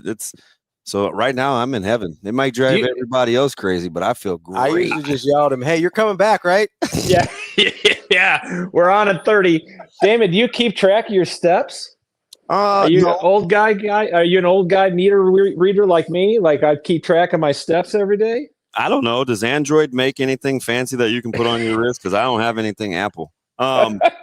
Ask Eddie. He was trying to figure out the iPad a couple of weeks ago, and I probably toured the facility while he was doing that, and it only took him like 80 seconds. But I wasn't about to sit still and watch. That's for sure. Yeah, video was a little jumpy a couple of weeks ago. If people were watching, but yeah, it's technology is great when it works, my friend. Hey, so AK, how are you getting to State College? This is my 7th trip to that lovely venue in the middle of Pennsylvania. I've pretty much done Philly. I've done Harrisburg. We're going Pittsburgh this time. And I've obviously, if you can fly into State College, it's the best. But obviously, the price is to get into State College. All played, so I'm very put off by that, AK. Yeah, I date myself because I say the State College Airport is the closest thing you'll get to the TV show Wings. Remember Wings? That is what State College is. The luggage carousel wasn't even a circle. It wasn't even a semicircle. It was about 10 feet, and it was on a curve. It was like a corner. I'm going to give you guys a little perspective, right? I'm old. And I flew into Stillwater in '93 for a Thursday night game. And I think the nose of our plane hit the tip of the runway. So there's no funny jokes. There are zero funny jokes about small, intimate airports because we were anybody that was on that flight. We flew in on that Wednesday. It's like, oh my God, we're going to ride real estate. We're going to stop. We're going to stop. We're going to stop. We're going to stop. Yeah, did they have a net? Did they have a netting at the end? It's like trying to stop on an aircraft carrier. Yeah, right. Exactly. You should have a net there. So it was funny. I'm always looking for places to eat, and this was probably not nearly early enough. Like I'm not gas can with like a year out of planning, but so this is 3 weeks ago, AK, and I'm looking for restaurants. And we can't get in anywhere. We finally found a spot. So I Googled just how far it was because I wanted to stay at State College. Mm-hmm. It is 8 minutes from the stadium. We have never eaten anywhere on any Big Ten trip. That is 8 minutes from the stadium. I'm like, well, State College is snug. I was going to say, you're further than 8 minutes out. You're not in State College anymore. Man, it's very, very quaint and very intimate. But props to you for being able and having the stones to drive in the mountains at night. I would that spark. Yeah, that's the thing. The mountains at night are terrible. Listen, I can gamify anything. I can make anything competitive. I would sit at the foot of the mountains before we would head up to Estes, and I would tell myself, "You're not going to be afraid. You're not going to be afraid. You're going to go 31 mile an hour. And I would like pep talk this thing. And as white as my knuckles could get, man, I would drive that thing and be terrified about to wet my pants the whole way. If I have the option, AK, I'm not doing that. So good on you for driving from Pittsburgh, man. Well, because Pittsburgh is mostly interstate, and we've done the Harrisburg thing before.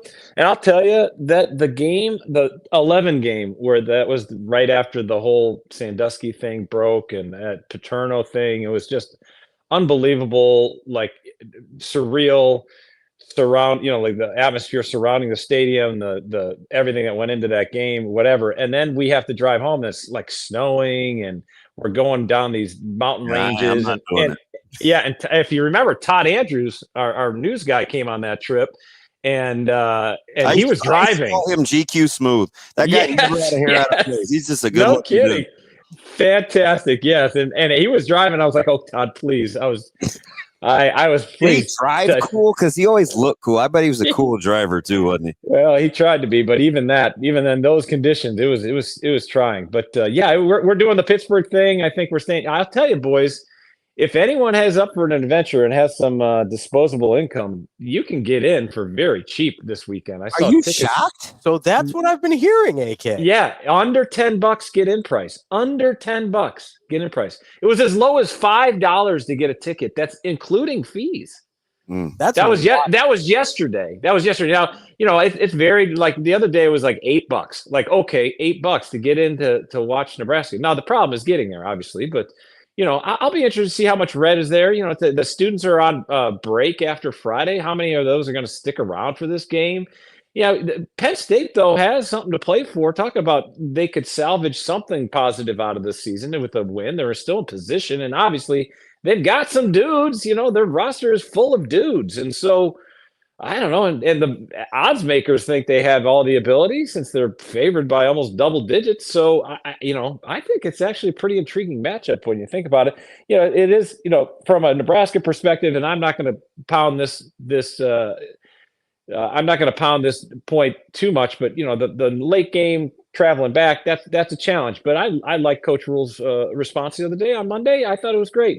He was like, let's try to do something tough. Let's do something tough. And I thought that was a nice tone setter for the week. And it's not ideal, but hopefully Nebraska can make the most of these last 10 days of the season, because 10 days from now we'll be trying to figure out what bowl that they're going to. Apparently passive aggressive snarky Coach Rule is my new favorite. Coach Rule. Yes. Yeah. I thought the 5-minute open after the bye week was classic. I have to go back and re-listen to this week because he knew way more than he was leading on to when he was talking, wasn't he? Oh, no doubt. I think he only gives us he gives us don't get me wrong, he is fantastic with us, right? But that there's more there, and he allows us just enough to run with stuff. But it's interesting. He does. You can tell he's got volumes behind those comments. No doubt. What? He could expand if he really wanted to. Keith, what was that for? 4 night? Yeah, four. We play the early slot against Iowa. Yeah, sure. Why not come back? We do tough things. Right? Yeah. I love playing on national TV. We don't have any allowances like some of those other schools. Yeah, Keith. How many night games is this? Like I love it. Yeah. Do I love getting home at 3 a.m? Of course not. Yes. Yeah, of course I do. Of course I love getting home there. It's just interesting how the lifelong learner kind of uses all those things that he's accrued along the way to keep these guys dialed in and motivated while he's trying to shape this culture, right? And then he brings those same skill sets into how he wants them to attack these teams on the road too. Like whether it works or not, I don't know, but you don't have to worry about inconsistency of message or authenticity, right? Like he's consistent in how he wants to deliver these death blows.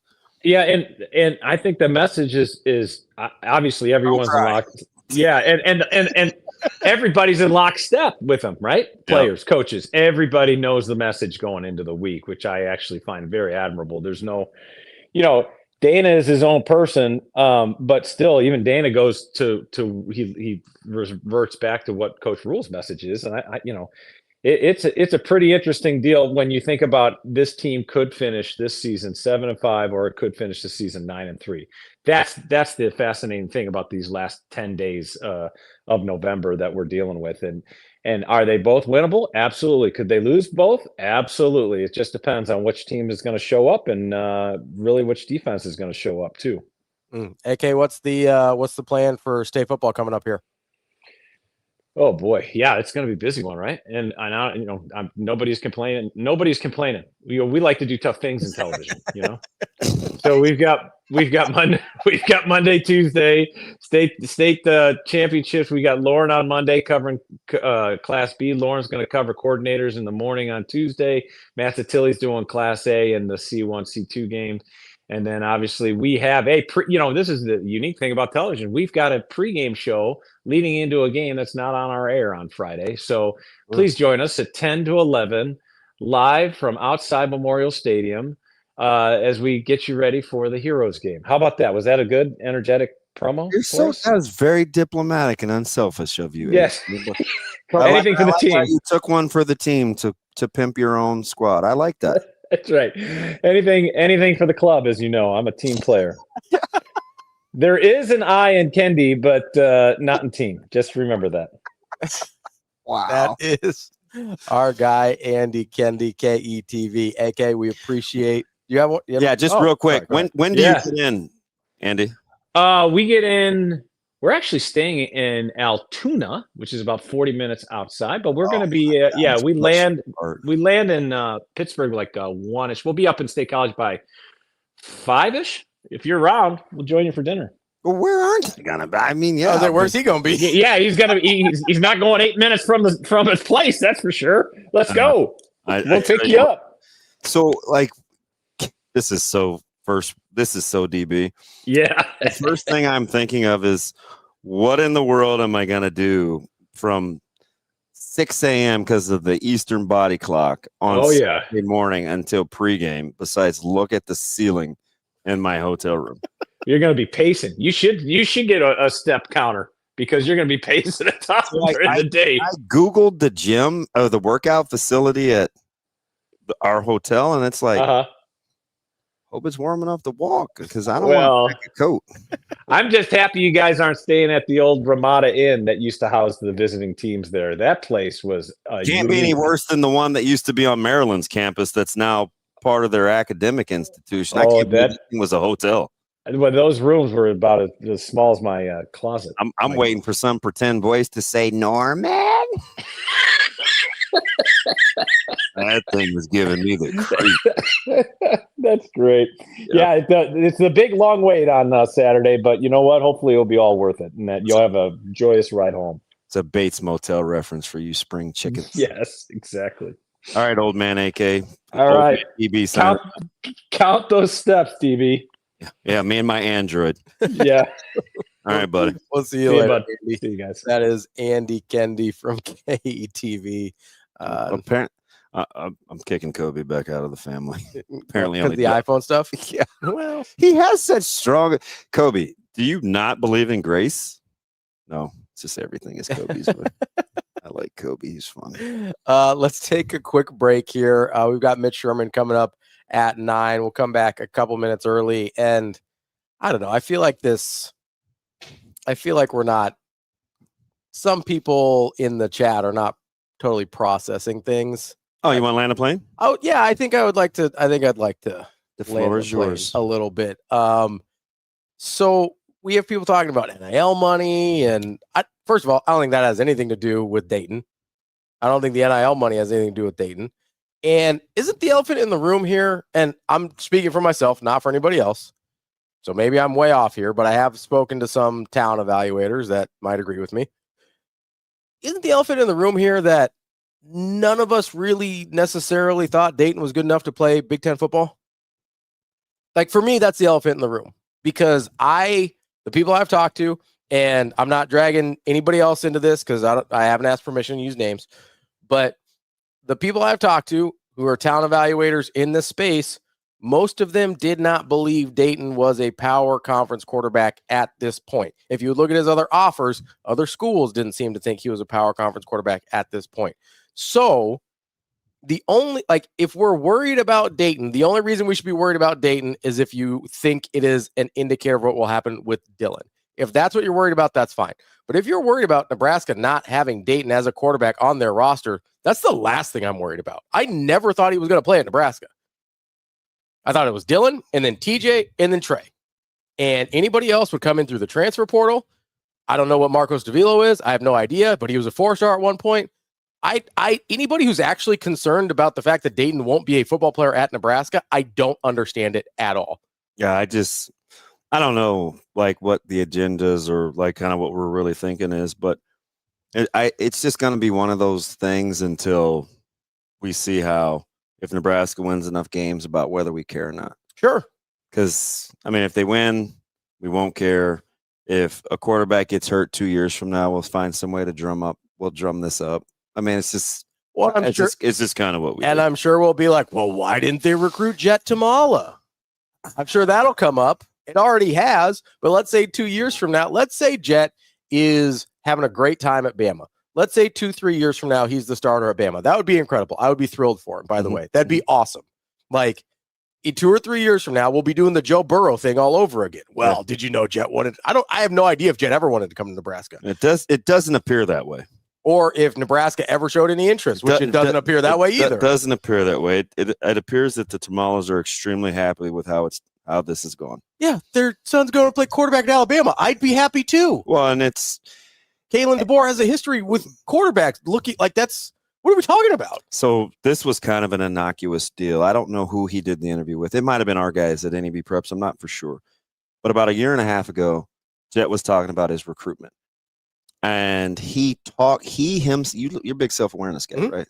He himself talked about how he understood how his recruiting was going because he was continuing to evolve as a quarterback. Yeah. Like he himself knew that. Yeah. Ask his head coach, his current head coach. Had a fantastic brief conversation with him yesterday about development. Like they're well aware. Like we're just grasping, and it's not that linear. It doesn't mean anything for it doesn't mean anything for anybody else with the butterfly effect, except for Dayton has decommitted. Like we don't have enough information to have such strong opinions. Which is why I'm kind of nailing in on the Dayton part of this, because I don't think if you're genuinely that upset about Dayton and his profile as an athlete and a quarterback not coming to Nebraska, that's the part I don't totally get. It's got to play ball, man. All right, let's take a quick break here. We're going to talk to Mitch Sherman from The Athletic here in just a couple minutes. That's DB. I'm Ravi Lulla. It's Hurrdat Sports Live. As far as what's going on, meaning like the coaching change, conversations that you guys have. I would say that it's really no different than any other scenario. Yes, I'm from there, but like I've also coached at a lot of places, so the experience to go back there and coach there is awesome. And to be around some family and friends, and I even have some friends of mine I grew up with that played at Penn State that still live up there, so I'll see them. But as far as what's going on with them and their program, we're so locked in on all the things that go on with our program and how we're trying to make sure we're playing as well as we can on defense on a day-to-day and week-to-week basis. But I'm sure things will work out. In 2013, I remember it was a close game. I think we lost, meaning we as not Nebraska, but the team I was coaching. But not a whole lot of memories about that in terms of, I remember then coming here the next year, I believe, or maybe it was the year before, I'm not sure, maybe it was 2012. Both of those games were tight games, and there was a play in the end zone, I think, here that I remember that because I think they got the call wrong. But, yeah, should have been a touchdown, and we should have won that game. But anyway.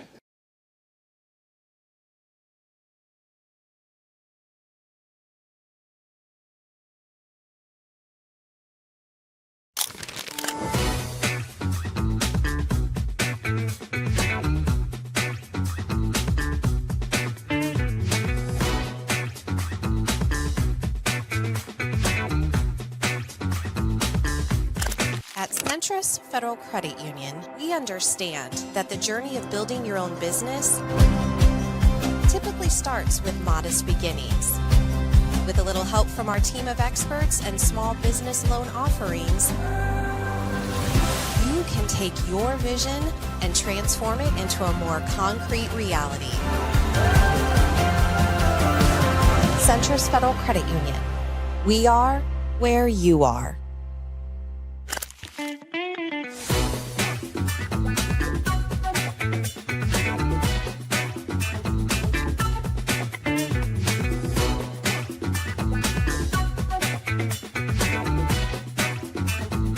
Yeah, it's definitely different to play them in the first round. I think we've been the 1 and 2 seed I think every year I've been here at Creighton. So again, kudos to Xavier. They've had just an incredible season and have stayed really clean. It's where they bookended their regular season with losses, 1 to us and 1 to Marquette, and just played great volleyball in between. And so it's awesome. So we get to play Marquette round 1. It'll be fun. It's always a great match. It's always a really hard place to play at. They have a great student section. They get their athletes to come out and make things tough for sure.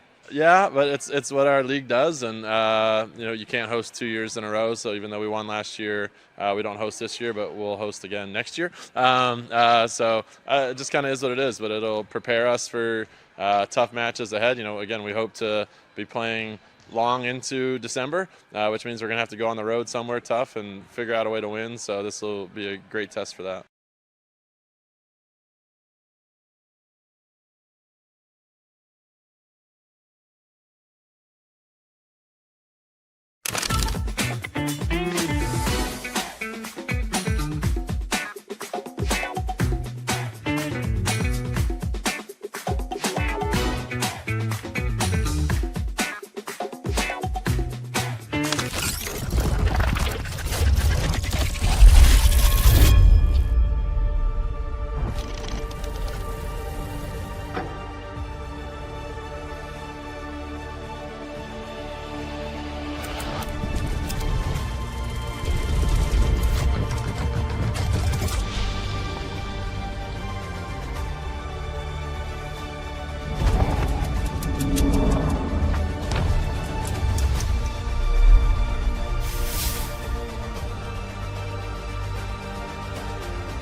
Welcome back, Hurrdat Sports Live, presented by Centris Federal Credit Union.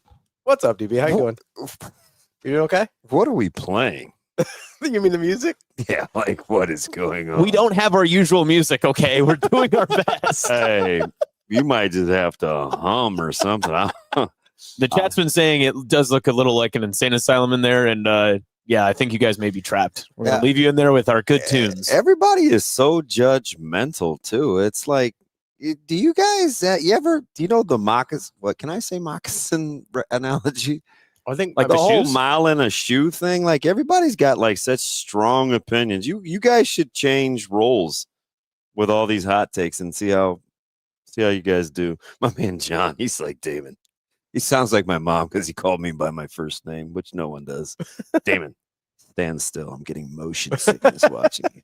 I'm sorry, John. The insane asylum take doesn't really help when Damon just keeps pacing back and forth. The swaying, what do you guys so the swaying does lend credence to it. What are my alternatives? This is take a seat. Get me a new chair. That's true. These chairs are rough. I like these chairs. Get on all Can we get fours to our and give guest me your Mitch back. Sherman here? I'll sit down. Yeah, let's get to our guest, Mitch Sherman from The Athletic. Mitch, what's going on? Mitch is like, these dudes are crazy. I don't know. Where are you guys at? Headquarters. We're like at the palatial estate known as Hurrdat headquarters. Okay. They have is that a padded room you're in, or what's going on? I need one. So should I tell them? Yeah. So about 60 seconds ago, Mitch, I touched these. I have never touched these walls before, even though I've been in here 1,000 times. All right. Just to see if they were soft. They are not. Go touch the walls, Damon. So they are not padded, but I was going to throw myself into it if it was, and it would have ended up hurting me. So no, it is not padded. It just looks very space shuttle-y. Yeah. Well, good to see you guys. Well, I'd like to be where you are because you apparently have glasses and bottles and a tap, and I don't care what time it is. There's not a tap. I wish there was a tap. There's not a tap, but no. I'm just in my basement. It's not getting used for the purposes that it was built right now. Is it a time thing? Is it enough available friends thing? Is it your neighborhood has evolved thing? Like what's happened? Well, it'll get used at sometimes for that, just not at 9 in the morning. Oh, so you're fine. I'm fine. Yeah. We have not like retired the bar. Thing, not an opportunity thing. Yeah, I meant like right now in this moment. I'm using it for different purposes. I'll tell you what. To you. But yeah, there's it's an active bar. And a boy. Attaboy. What time are you leaving? Or are you going? I'm not going. No. I'm gonna be home. You've been there before, right? This is a little much for you. I've been to Penn State. I've been to State College several times. I've actually never been to a football game there. But there are a couple stadiums in the Big Ten that I didn't get to because my time at ESPN coincided with the company having writers in those parts of the country, and then in covering Nebraska. I hoped that I was going to go this year. That was my plan, was to go this year. And then the company said, no, let's just save it for the bowl game, and we'll get you to a CFP site and the volleyball Final Four. So I've got travel coming up in December, but I'm sitting out this weekend. I will watch and have observations.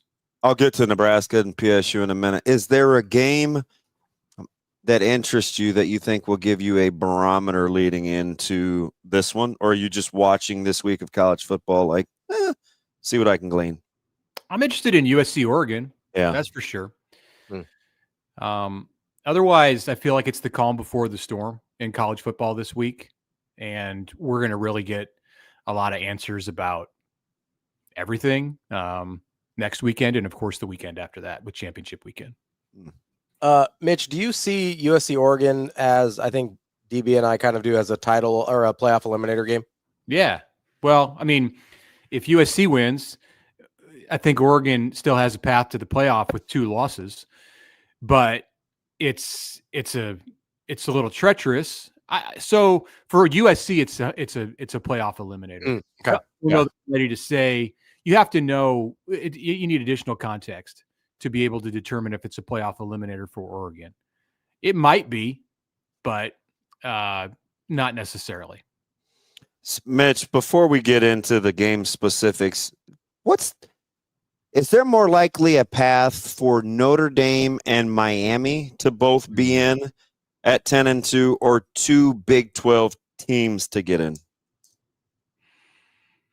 Yeah, that's one of the main questions coming out of last night with the new rankings. I was kind of given the like the stink eye to the selection committee. I gotta see what that looks like.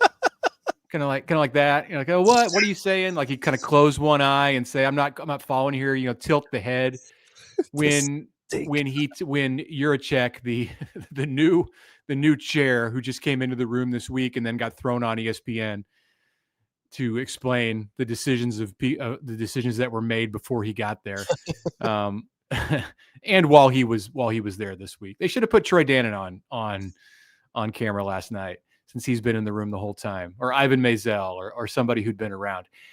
I am puzzled by this logic that is taking place with Notre Dame and Miami, and about how they're not ranked close enough to each other to consider the head-to-head, yet one is 9 and the other is 13. That's fairly close. But in the case of Oklahoma and Alabama, they are close enough to each other to consider the head-to-head. I would have wished that they would have said more, well, Oklahoma and Alabama played 3 days ago, and Notre Dame and Miami played 12 weeks ago. So we're ranking these teams based on what we think they are in the moment, because I want to see the playoff with the best teams in the moment. And I still think it's hard to get past the head-to-head. That's a dilemma, as Fred Hoiberg would say, for the committee right there with Notre Dame and Miami. I think I don't know. I don't have a crystal ball. I don't know the answer to your question. If it's more likely that Notre Dame and Miami both get in, or 2 Big 12 teams, I guess I would say Notre Dame and Miami, because it appears to me that beyond Texas Tech, the resumes of Big 12 teams are fairly flawed. Now, I know BYU's sitting out there with 1 loss. I don't even know if that's going to be enough. Yeah, and a chance to improve their resume.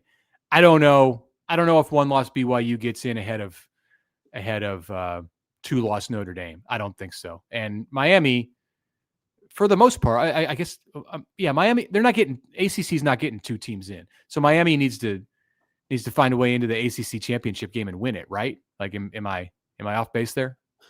So Miami is. I don't know about that. I know Miami's path to the ACC championship is not real straight. I was going to say, yeah, they're almost not.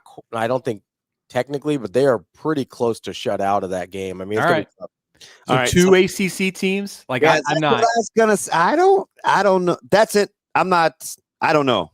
I wouldn't be as definitive as that was you just were. I don't think two ACC teams are getting in, and if Miami inches up close enough by, who does Miami have the rest of the way? I'll bring it up here real quick. I don't know if Miami can do enough in the last couple of weeks to supplant Notre Dame, but if they can bump themselves up to like 1 or 2 spots behind the Irish, then based on what Juracek said last night, they're going to move ahead of them. And then you have Notre Dame as the odd man out, which I don't think happens. So Virginia Tech and Pitt. So the key question is, it goes back to the original. Do you think Miami and Notre Dame can both get in? Because that's if whatever the supposition is there, I think that impacts what your opinion is on everything else going forward. Well, then you start looking at other things like a 2-loss Oregon. Like if USC beats Oregon, and then you have 2-loss USC, 2-loss Oregon, who are both vying for that 3rd spot in the Big Ten. What about a 5th SEC? What about a 5th SEC team? I think Miami. I mean, Bama could easily be 10-2. Yeah, I don't. 5th SEC team would be what? Because you got A&M, Georgia, Ole Miss in for sure, and then Oklahoma. And Oklahoma maybe. Oklahoma is the 4th. Yeah, I think a 5th SEC team could get in ahead of Miami, and it's crazy to say I think a 5th SEC team could get in ahead of a 3rd Big Ten team if SC wins this week, and then Ohio State knocks Michigan out. Michigan wins over Ohio State, and that is not. Then Michigan's in. Yeah, like so. To your point about the whether which could happen first, if Michigan wins, 4 Big Ten teams can get in pretty easily. Yeah, then you're definitely knocking out a second ACC team, a second Big 12 team, or a 5th SEC team. Yeah. Which would you rather see, Miami and Notre Dame get in? Just as you personally for, Mitch Sherman, not what you think the committee will do. I can answer this. This is much easier to answer. This is being a representative of myself. As being an accurate representative of Mitch Sherman, would you rather see Miami and Notre Dame both get in, a 5th SEC team, 2 ACC teams, or 2 Big 12 teams? Which do you think would be the best scenario for the playoff? Wow. I would rather see. I would rather see Miami and Notre Dame. I could go in reverse order because I think if Miami takes care of Pitt, and I'm assuming that Miami's going to. You said Virginia Tech is next up. Virginia Tech and then Pitt. Yeah. Pitt's a worthy opponent. And then that's going to give you a baseline for a common foe against Notre Dame as well. I need to see the results of that game. Like if Miami beats Pitt by 3, then I'm sorry. You're going to take a bunch of heat if you're the committee, and I would be very glad that I wasn't a part of that.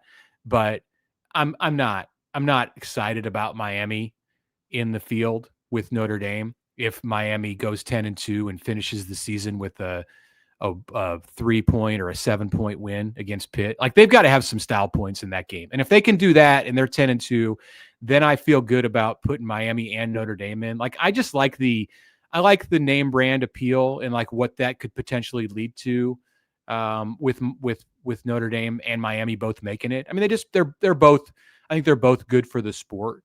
And to me, that would make the playoff more interesting than a 5th SEC team or 2 Big 12 teams. So I think the crazy thing is that we're having this discussion, and it'd be hard not to acknowledge that Miami's the best team in the ACC because I think they are. Yeah. The right? ACC is pulling up the rear overall on the power conferences it's a weird structure this year with the teams that are in play to get to the championship. They're all very mediocre. Yeah, I mean, they're super flawed. You got what, Virginia and Georgia Tech, I think, are kind of your leading candidates there. Does anybody Georgia Tech's interesting? I mean, they're gonna be exciting. And hey, if Georgia Tech's got an opportunity for big style points out of conference too. And what would really muck it up from the optics standpoint is if Georgia Tech gets blown out by Georgia, which won't impact their ACC chances at all, and then goes and wins the ACC. Like that's not a great situation for the committee if you're then considering putting a second ACC team in. The ACC is like a big fly in the ointment with the whole playoff this year. Mitch, I keep saying we're going to get to Nebraska, Penn State, but I have to take advantage of the topical knowledge. With the representation of the Big Ten and Coach Rule talking about bigger fish to fry, and I immediately thought of like pecking order in the Big Ten and the not grandstanding, but where they belong in the national discussion. You think Petitti wants any mulligans in terms of the messages that he's tried to portray as the representative of the Big Ten Conference? It's hard to know because he's so buttoned up, on a communications level. Like we hear from him in Las Vegas at the beginning of the year, and there's a big, long prepared statement, and then he takes a few questions, but doesn't necessarily say a whole lot. And a lot of the information about the Big Ten comes from leaks and reports that are unsubstantiated and information that's coming from other conferences like this. If they're truly continuing to beat the drum on a playoff that's beyond 16 teams, then I think that's misguided. I don't know what his MO is, because I don't really get. I'm not really getting his messaging at this point. So he probably does. I think most people in his situation, when you're in this kind of a spot where the landscape is continuing to shift in the sport and you're looked at as one of the big movers of opinion and policy, I think you probably would like to have some things back if hindsight is very beneficial, but I don't know what that is. It's hard to get inside Tony Petitti's head. He's one of the more mysterious people, I would say, on a high level leadership place in college sports right now. I was going to move on to Nebraska. Go ahead. Okay. That's fine. All right. I didn't know if you had a follow-up. Mitch, let's start with Nebraska and Penn State here. It's been a thing I've been trying to figure out all week. Well, there's been a couple of those, but we'll start with apparently the way Vegas sees this game. I was stunned that Penn State's almost a 10-point favorite. I didn't think you could pick any power conference team in the country, basically, that they would be a 10-point favorite over in this particular instance. I don't know what DB is doing. I think he's proven a point here. You can't get this info anywhere else, is what DB had said. Is there let's pretend Vegas is right. What in your mind would be the reasoning that Penn State is a heavy favorite here? Well, you look at the matchup, I think, on the Penn State offensive side versus Nebraska's defense, and can see pretty clearly that it's strength against weakness, and Penn State has found something. Why Penn State didn't find something earlier this season in the power run game is a little bit beyond me, but it worked last week. It worked to bring them back against Indiana. It worked in a way against Iowa. Like I think it goes. You have to look at this game way beyond 4-6 versus 7-3, and take into account who Penn State has played, what the outcomes are. And then also what the situation is that Nebraska's walking into, and I don't even mean the opponent that it's playing, but like the venue and the fact that it's at night, and Nebraska has not played in front of that kind of hostility this year. And the true freshman quarterback in his second start also factors. I think if Dylan Raiola had stayed healthy, that you wouldn't see the number right there, because he's been in places like that where TJ Lateef has not. So I think all of those things factor in. I was surprised that it started as high as it did, that it was what, 10 to begin, 10 and a half. Yeah. But I wouldn't have been surprised if I saw 7.5. I think that's more realistic. So let me ask you something, Mitch. I was talking to a couple of the Penn State guys, and again last night on Big Red Wrap Up, of the factors that you mentioned, because I think they all in some shape affect the line, right? Second start, the night game, whatever. I couldn't help but think, Penn State looks a lot against Michigan State and East Lansing like they did against FIU at State College with Drew Aller. So if that's true, let's just humor me, which of those factors that you just talked about you think contributes the most to what we may see on Saturday night?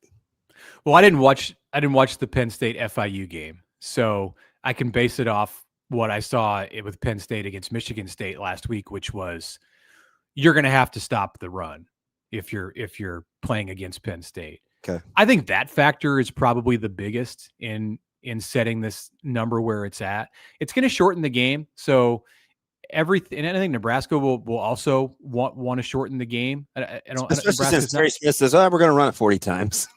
Yeah, he said that's right.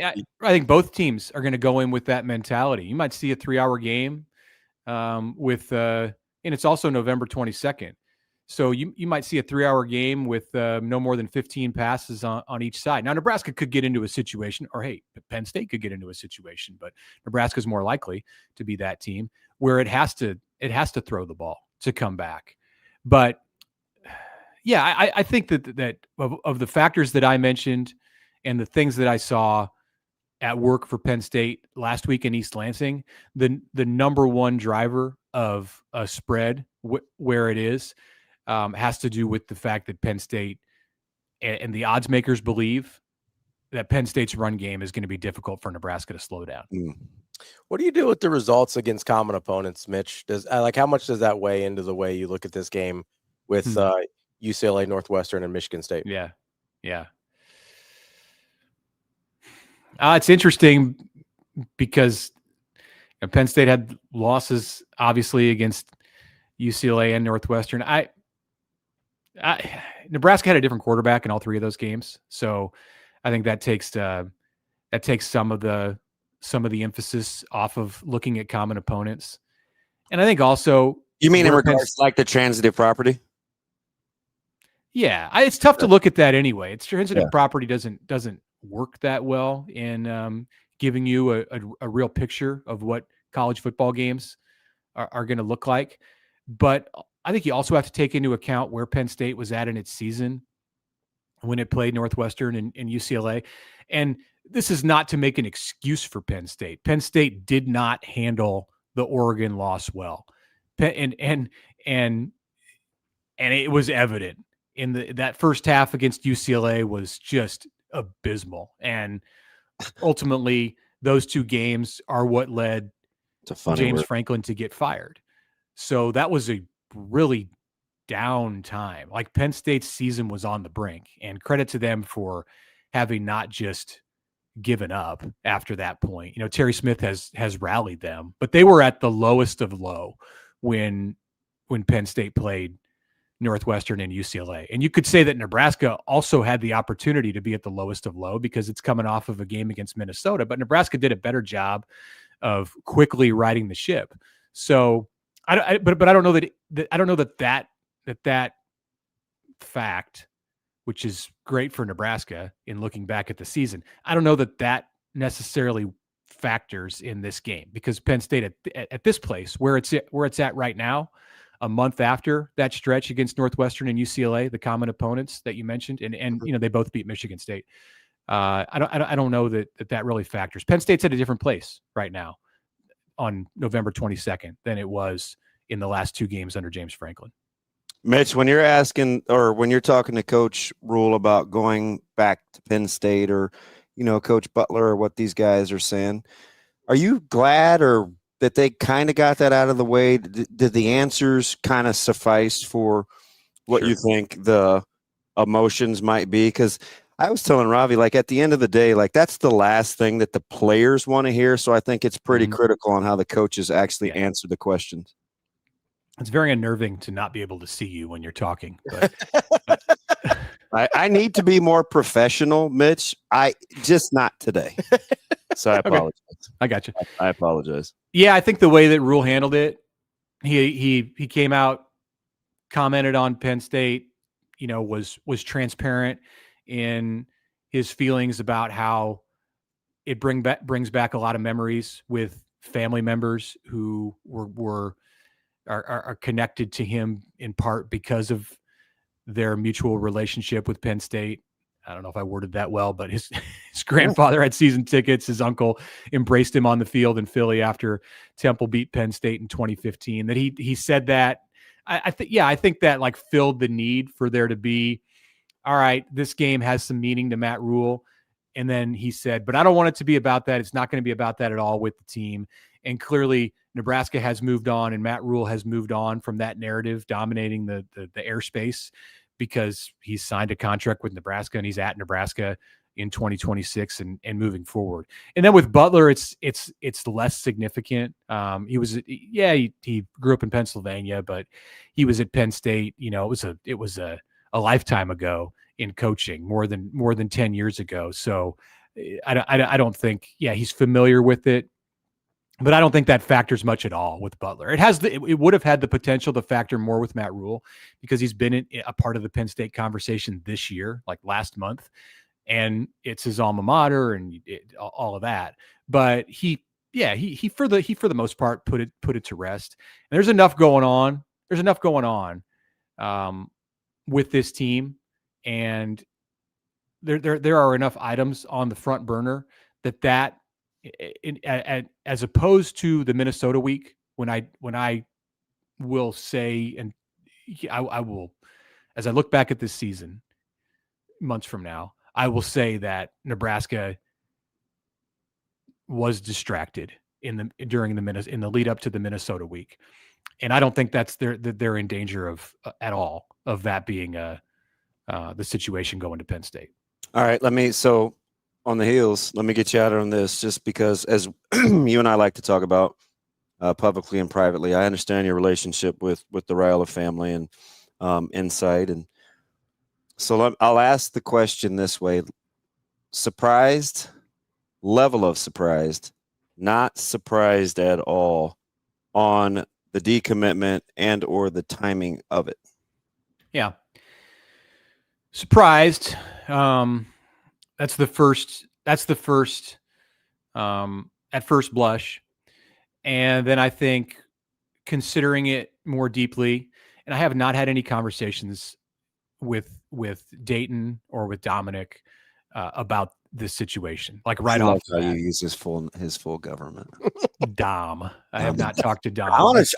I just want to do that, Dom. Seen him several times this year. We've talked about Dayton.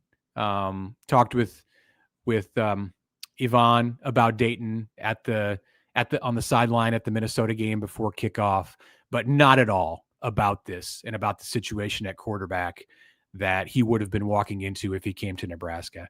I think it's not entirely surprising when you look at the QB picture and how it has evolved since Dayton committed 14 months ago. So maybe that's me looking for a reason to justify it and being blind to other issues at play here. But I don't have any reason to believe that there are deeper things happening with the relationship between the Raiola family and Nebraska, and I only bring that up because it's what a lot of people want to say.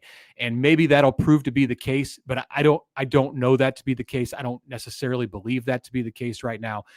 All I can go off of is what we know about the quarterback situation in Lincoln, and Nebraska's pretty set up with with TJ Lateef as the successor to Dylan Raiola, whenever that might be, and then with Trey Taylor coming in the 2027 class as such a front man in a way that we really haven't seen in a long, long time, if ever, for Nebraska with a QB recruit, in the way that he's taken ownership in building his class and in helping the program. So I think if you're Dayton and you put yourself in Dayton's shoes, you can feel like you're a little bit lost in the middle there, and you have to wonder about your opportunity. So yeah, the timing's not ideal, but he has to do what's best for him, much like Dylan had to do what was best for him. You know, we know that about the way that the Raiolas operate in recruiting. You know, they're going to do what's best for them, and that's how it went 2 years ago. Nebraska was the beneficiary of that, and it's the opposite situation here with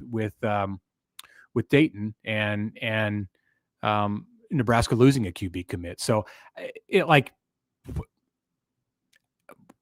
I assume, like, as the days go on, we'll, maybe even the hours, we'll learn a little bit more about it. But right now, I was surprised, and then I think as I step back, I can view it and understand. That is Mitch Sherman from The Athletic. Mitch, appreciate the time as always, and putting up with, well, mostly DB shenanigans, but I'll lump both of us in there. We'll talk to you later. All right. Thanks a lot, guys. Thanks, Mitch. That's Mitch Sherman from The Athletic. I think shenanigans is a little strong. I mean, you stood on your head at one point during the interview. I think that's fair. I was getting a headache. Standing on the head helps the headaches? The blood rush or what? I don't. No? Let's take a quick break before we get to Jessica Coody here. Not gonna get me. Let's take a quick break. That's DB. I'm Ravi, Lulla. It's Hurrdat Sports Live.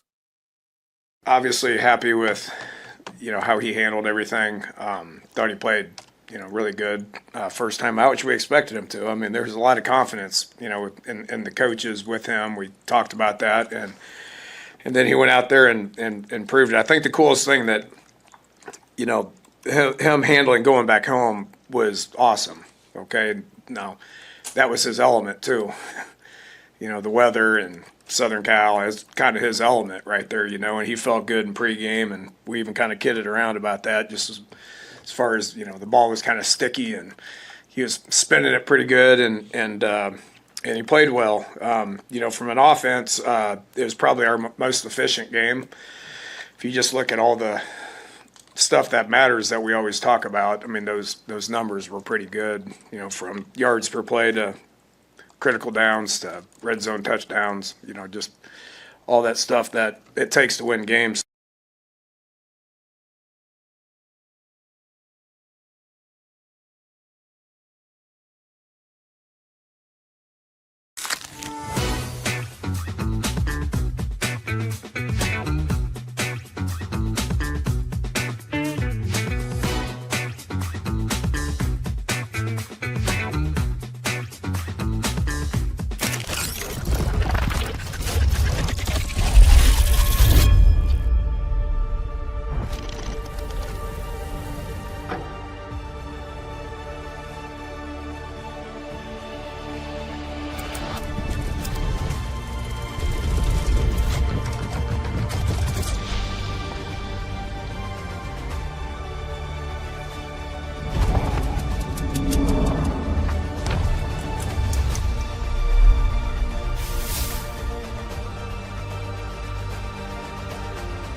I don't think anybody on our team really cared about the streak set because it's pretty irrelevant for our sport. But I thought we played great on Sunday, and there's a lot of excuses we could give ourselves for being a little flat on Friday, and we still won and ended on a great note, and that's set 4, and then played great on Sunday. So it was a really good trip, and I think everybody was fired up with the way it ended. Yeah, I think we put ourselves in so many tough situations in practice, and we're constantly talking about what we're learning each game, whether we lose an actual set or not. I don't think that has any bearing on if we're going to win a national championship or not. So, of course, we're losing lessons every single game, no matter what the score is. And our team is learning things every day in practice still to this point. And so I think we're in a pretty good spot again.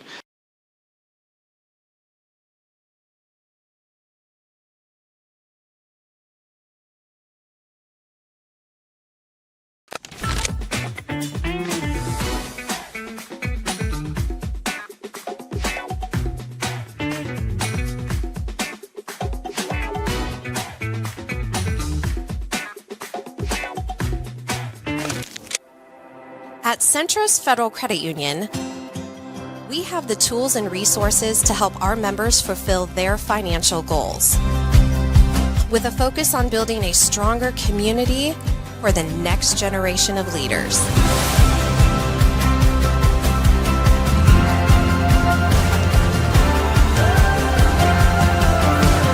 Centris Federal Credit Union. We are where you are.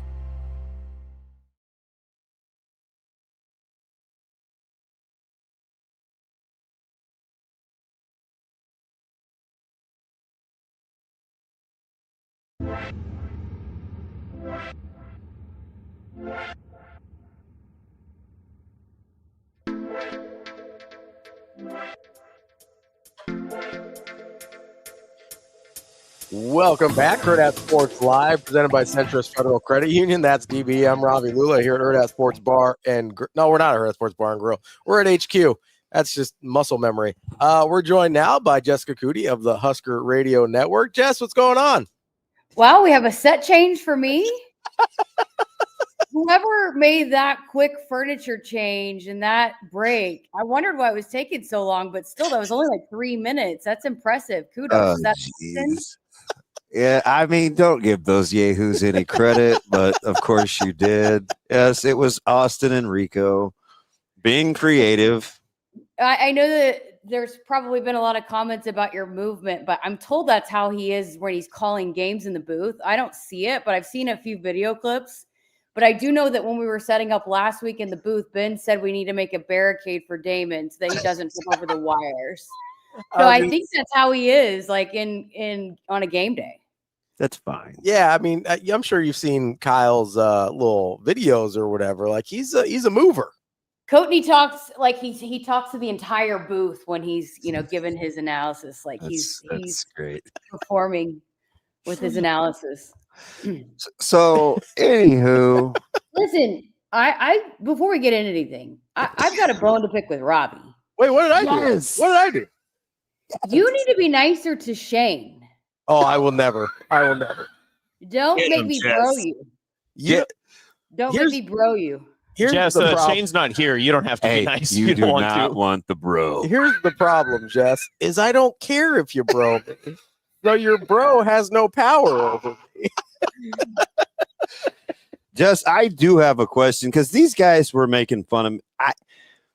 So I'm cleaning my screen and it was driving me crazy. And I saw that they had cleaner. So, of course, I was preoccupied for the last 2 hours seeing if this could help clean my computer screen. And Camden and the guys will tell you the same thing at Playfly when we're in the studio. I like my screen clean.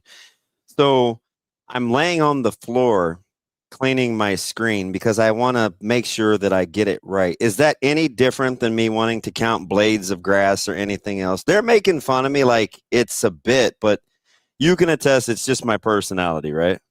Yeah, absolutely. Austin so we are doing these series of videos, and I don't know if Kyle's has come out yet, but like game day essentials, and like it would take. We would need to buy the extra time on social media platforms to be able to get through DB's game day setup. Like he's got it, like he's got the compartmentalized pill packages that like if anybody needs an aspirin or a Tylenol, oh, you got a headache? What do you want? You want Advil? You want to leave? You want Tylenol?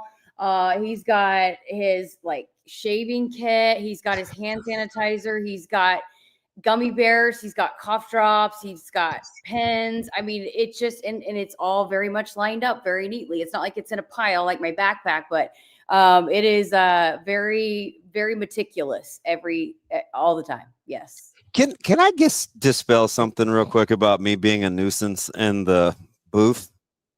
How much of it has to do with KC's setup, though? Because it's pretty elaborate. No, Greg said you moved around too. He's surrounded. Have you ever seen Signs with Mel Gibson? It's like with the aliens. So he has this. His son like sets up water everywhere. It's because the aliens don't like water, so he thinks it's like protection. I kind of think that's how KC keeps me away from him. That barricade of water bottles. He has like 74 water bottles, and they're everywhere. I think it's so he can like fence himself in.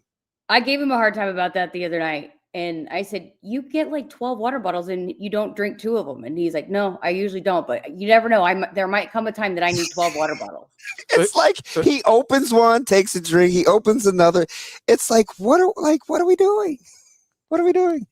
So that's the real question is why doesn't he finish a water bottle? That's where I'm getting concerned. I don't know. I'm not up there. So that would be a Courtney, Ben, or Damon question. Because I can't, and I contribute too, so don't let me act like I don't. Like I go to get him waters just to make sure he's cool.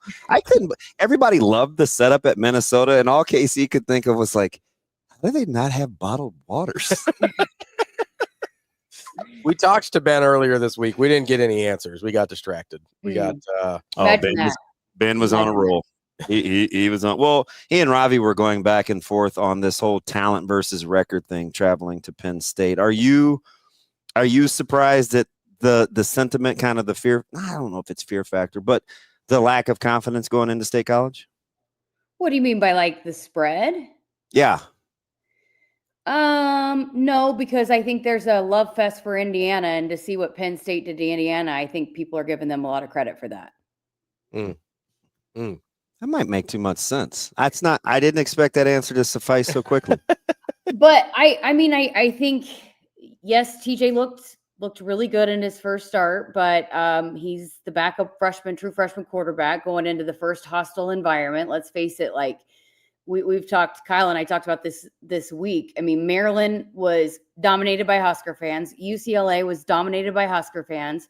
So outside of Minnesota, they haven't really been, and this is going to be way, way more hostile, I think, than Minnesota was. So I think the hostile environment, Penn State is still very physical, and they run the football, and as we've heard all week, that that's been Nebraska's bugaboo, is stopping the run. So I think there's multiple factors, but I just think people are giving them a lot of credit with what they did to Indiana.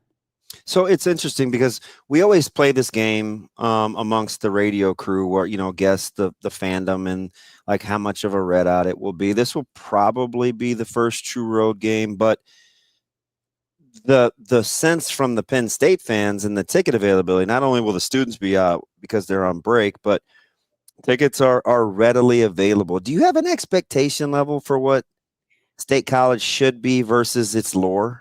Yeah, I think probably I'm going to walk away disappointed. But that being said, it's still just compared to what they've played in, it's still going to be more hostile than where they've been, just because it's basically been home games when they've been on the road, And so that's kind of, is it going to be what it would be if Penn State was in a different situation if they were where we thought they were going to be when we entered the season? Would it have a different kind of lore going into it? But yeah, I mean, I think it's probably not going to live up to because this is my first time going. I've never been there. So it was one of the ones when I took this job, I was really excited to get to go. So it's kind of disappointing that it's probably not going to be to its fullest, but it's still going to be, I think it's a whiteout at night, home game.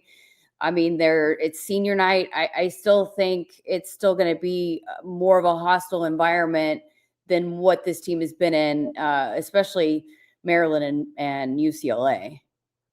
Yeah, I'm looking at the SeatGeek map right now, and I'm seeing $7. You can get 6 tickets together, like sitting next to each other. Like I'm very interested to see what this atmosphere ends up looking like, Jess, because I do think people are going to end up disappointed by the kind of the grandeur of it all, but I just really don't know what to expect in terms of hostility, right? Because if you can get still a really large stadium. True. That's true. You know what? Maybe I clearly we don't know yet, but it may be a little Michigan-y Remember at Michigan, the no banners, it's kind of built up. It's huge, but it wasn't like super loud. Like maybe that. I was very underwhelmed by Michigan. I was shocked. Mhm. I was shocked. No, I mean, it was poor weather and there was a lot of factors up there, but I was a little underwhelmed as well. I mean, we'll see how it fills in. They won the national championship 10 years. It's Wednesday, so but I still think there's a lot of football fans up there that are going to want to watch that game that will probably show up last minute. And I don't know. I'll be interested to see how many Husker fans are there too, because obviously they travel well everywhere else. I'd never want to doubt them, but it's one of the more tougher places to travel. So I don't know. We'll see. How much value do you put? You brought up TJ, and that's a fair point with the true freshman QB. How much value do you put in Penn State playing with Grunkmeyer, their backup QB, who hasn't necessarily lit the world on fire? It seems like maybe they found a game plan they can win with against Michigan State, but it seems like we're talking a lot about, not you personally, but just the media and fans talking a lot about TJ Lateef and him being the backup quarterback, but not nearly as much about Grunkmeyer and Penn State's situation. Well, it's TJ's second start. So I think, and again, just it's just the I think maybe more so the matchup of when you look at what Penn State does do well offensively, and they are going to run it. And we've heard it all week. We heard Coach Butler get up there and talk about it. He challenged the team about it, and it has been an issue with this team. And so I think it's a lot of factors, and not so much like, oh, it's the work. Because I think TJ is going to go up there and play fine. I have all the confidence in the world being what I saw at UCLA, not just with TJ, but with how the guys rallied around them. I think the way the offensive line continues to play better. And, I think you saw a team really rally around TJ, and I think they really fed off of, hey, I did my job. And then that led to a pretty complete total team offensive performance, and so like to see how they were on the sideline and how fired up they were, being that they had to come together in a situation where it wasn't what they expected, but they had to find a way to do that. And there was a lot of different guys that did their jobs that led to a lot of success. And so I have when I talk about when people have some doubts, I think it's outside. I think TJ is going to be just fine. And I think the offense is going to be just fine.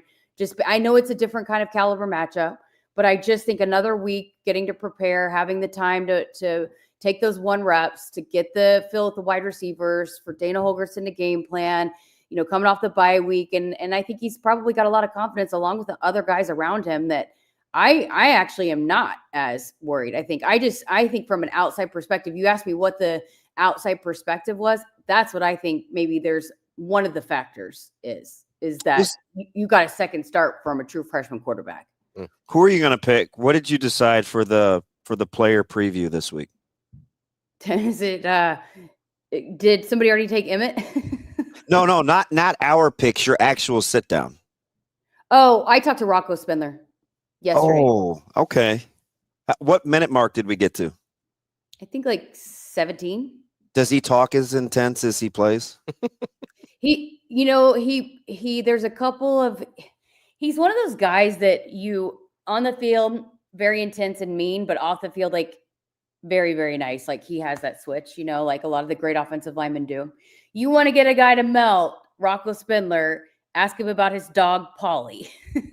Oh, so you two are the same person. Yeah. Originally, I had this grand scheme that I wanted to do that interview with us, like, and our dogs playing, like a dog play date. Okay. And it didn't end up working out because he broke his hand and had surgery, and the timing of all of it didn't work out. But yeah, no, he's a big dog dad. What kind of dog is Polly? He's an English bulldog. Ooh. Oh, no, I could vibe with that. Yeah. Poor Sunny, though. She'd be distraught. She's pretty fast. He'd have a hard time catching her. She's an athlete, English bulldogs famously not known for their stamina, or a joke. She's growling in the background too. She didn't like that comment. Sorry, Sonny. Let me change gears for a sec, because there's a lot of momentum for both programs, but it's still early in the season for kind of the heightened excitement. If you had to pick now, men's or women's basketball, who's most going to turn out to be like the buzz that they're currently getting?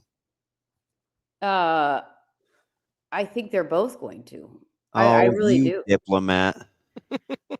I'll say they're both so fun to watch, and I think they're both they're a little similar in the fact that they can really cause some matchup problems for people, and they can shoot it out of the gym.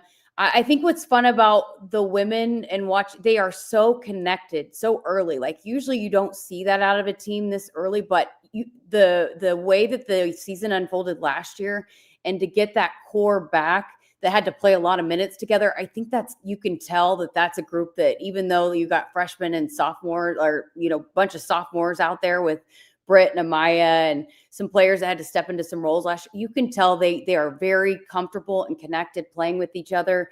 They don't care who scores, and it's just a very unselfish group. And I think that bodes well for a team that can continue to win.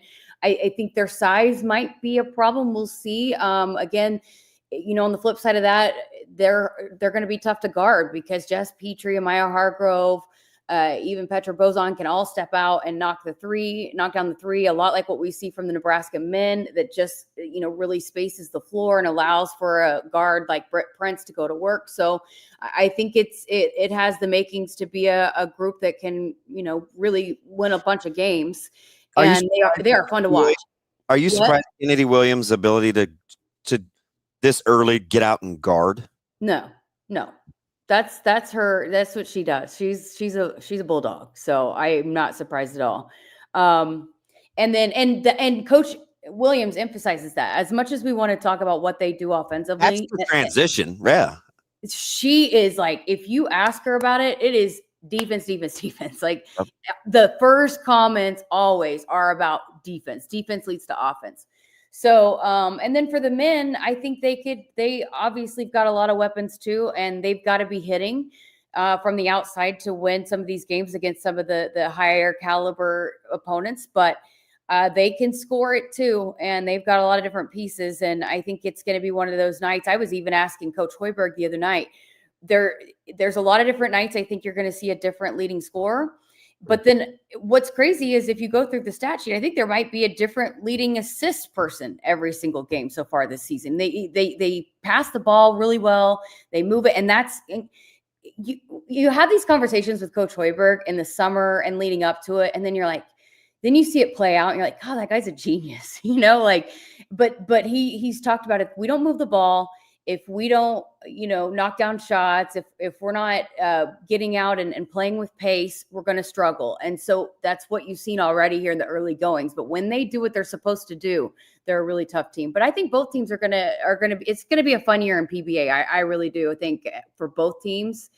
And we'll see. I do think it's going to hinge for both of them to be able to knock down shots from the outside. But when they're going to be a tough team. Both of them tough teams to beat.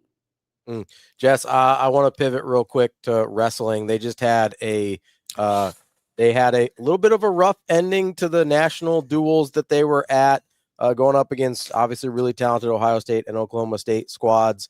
Did get a nice win against Michigan.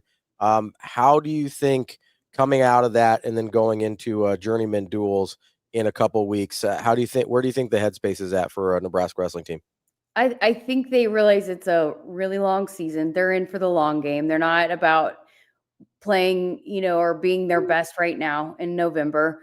I still think just have my conversations that I had with Coach Manning in the beginning of the season, before the season started, it sounds like they might, continue to tweak the lineup a little bit at a couple different spots, figure out what guys are going to give them their best options. So I don't worry at all about this kind of performance this early on. I think they'll learn from it. I think it'll probably fuel them, but I don't think they realize they don't want to be peaking right now. So you want to go into that thing, you want to win everything, but it's also not about all of that right now. There's a lot that I think they're working through and working out and figuring out what lineup's going to work best. And so I think it's just they're very, very talented. There's no doubt about it. And I think that's a program I'm not worried about figuring out working through a kind of a tough outing in the early goings of a season. Are you going with the guys right when we get there? I can't believe security opens at 11. I was like, ugh. But anyway, to set up for at the stadium. Yeah. Okay, so can I just, and you're gonna say, well, why don't you come and then you can do it? But since you control the driving in the morning, can you see how close we can actually get to the stadium ahead of time? I don't dictate that. I think you can. I think you just like to see me miserable walking 18 Probably. miles.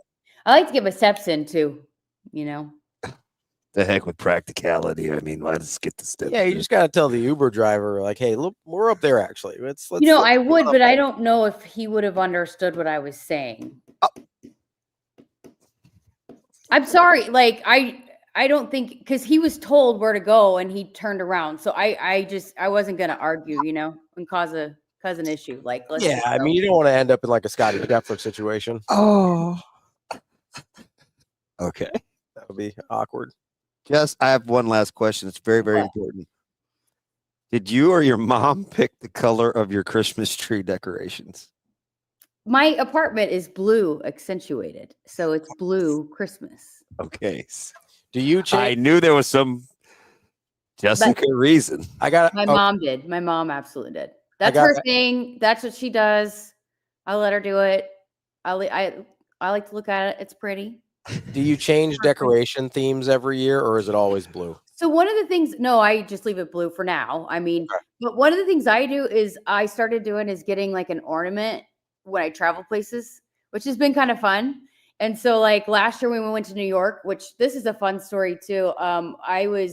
We went to dinner when we got there with the bowl trip, and I was asking Coach Rule, about what Broadway play, because my mom really wanted to see Lion King.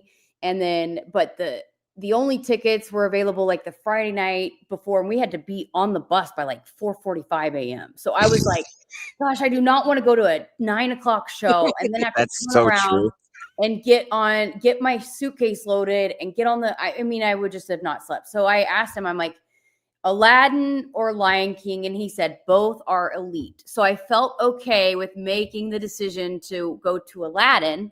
And it was great. And my mom loved it because, again, that was the thing that she wanted to do. So I got an ornament from Aladdin that's hanging on my tree. I got a couple of things like, memorable stuff like that. Is it the Gilbert Godfrey character? What character is it? What character?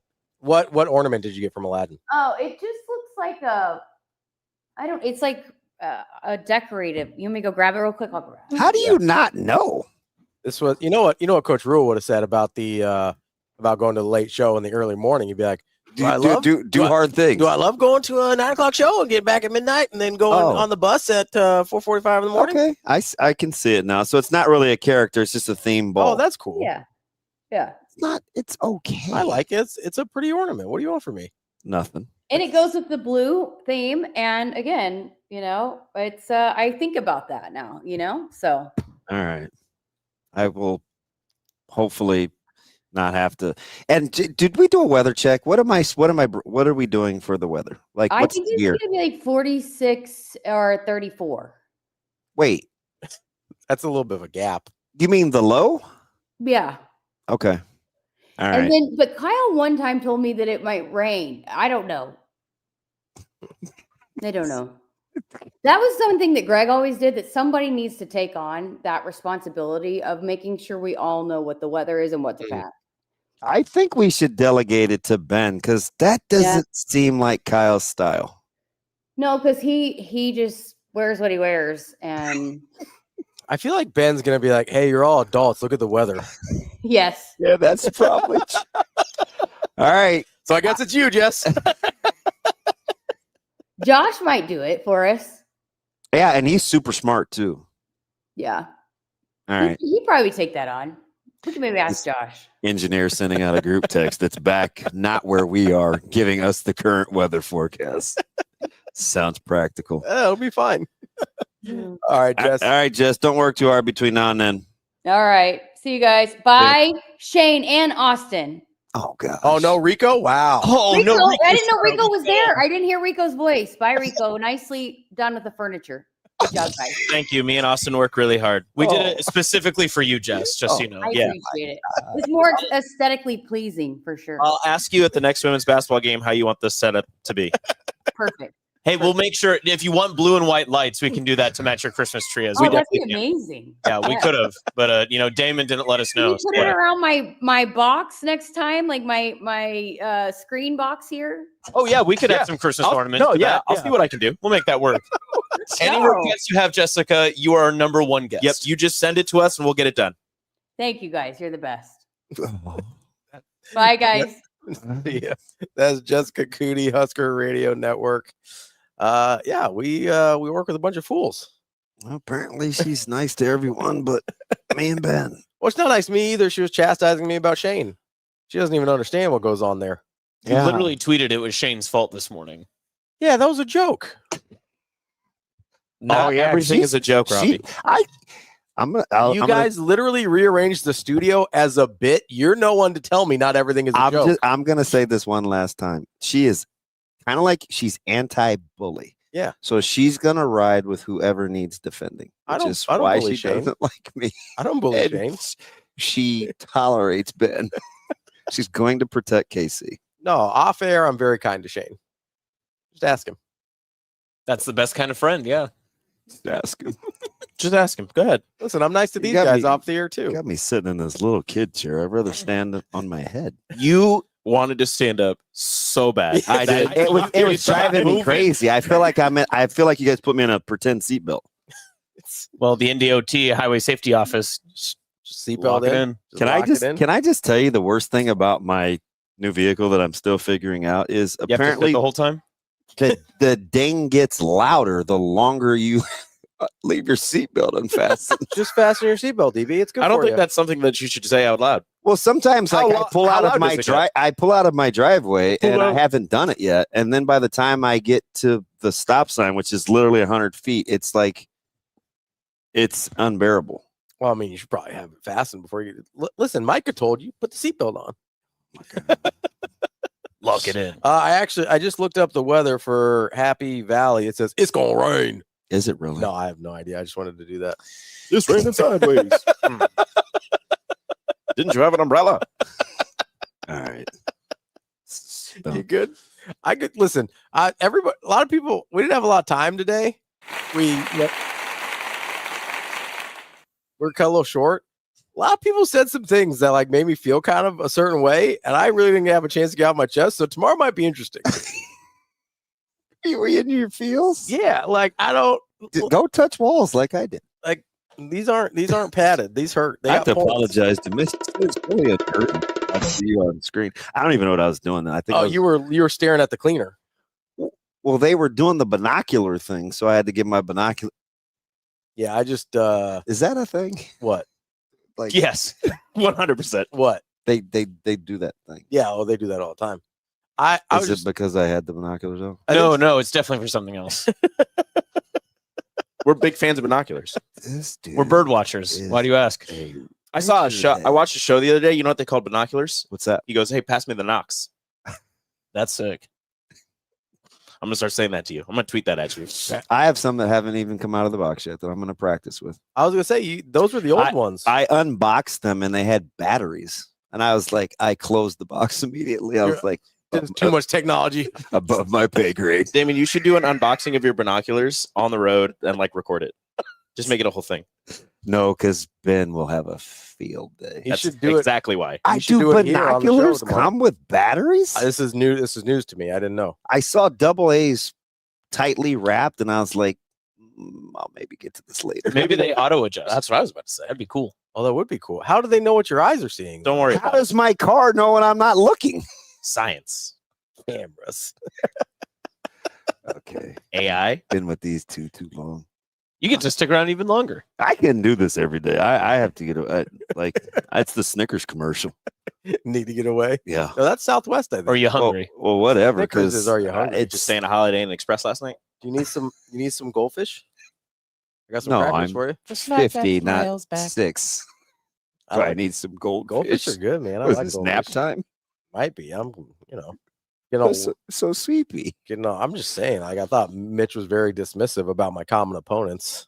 Oh yeah, he wasn't having it. Listen, I'm just saying. One common opponent I get. 3, it says something. Mitch wasn't having it. Also, TJ did play against one of those. I'm just saying. UCLA. Why are you pouting? Oh, tomorrow. Ethan Grunkmeyer's good, and he's not. Tomorrow should be very interesting. I feel Ravi's sitting on a lot of emotion. Yeah. Robbie's Ravi's acting like my son when I tell him to wear shorts in 20-degree weather. Why are you telling your kid not to wear shorts, to wear pants? I was like, why are you he wants to wear shorts in 20-degree weather? That seems like terrible. He wants to wear shorts. He gets mad. Yeah, it's like you. Let him do what he wants. You be. Then it'll turn out like you, Ravi. We don't need more of you running around. That's hard pass. That's rude. I think you'd be lucky to have more of me running around. So we aren't going to get bet music. Oh, I don't. No, you're not. Can you play that elevator kind of slow dance music again? Yeah, that was kind of weird. In the meantime, stuff your savings with Central Federal Credit Union. From savings accounts and money markets to the unique certificate and savings account bundle. Centris has all the trimmings for a hearty financial piece. Check it out online, centrisfcu.org. Terms and conditions apply. Federally insured by NCUA. And go check them out. Go check out our friends. Our friends are not in that booth today. Apparently, they're just being mean to me. I don't like it. They're being mean to me. Are you listening? They said I was pouting. That's rude. Are you listening to this? Yeah, I don't know what they're doing. I think that was a gong. Which, never mind. What is that? What are we doing? Are you just playing all the instrumentals you have? Is that what's happening right now? All I know is you just. It's gonna rain. Hey, Avery, what's up? She's probably like, I don't know what's happening, man. I think the show, just the show. We'll be back. Wow, tomorrow. we'll be back tomorrow. A little morbid. Yeah, you said yours off air. I said mine on. What's the difference? Good point. We'll be back tomorrow. We might be at the bar. We might be here. I have no idea, but we'll be right there on YouTube, Twitter, and Facebook. And if you're waiting for the podcast, they will get up shortly due to the technical issues. We had a little delay there, but Austin will get those up whenever he gets a chance. So that's it. That's the show for today. That's DB. I'm Ravi. We'll be back tomorrow for Hurrdat Sports Live.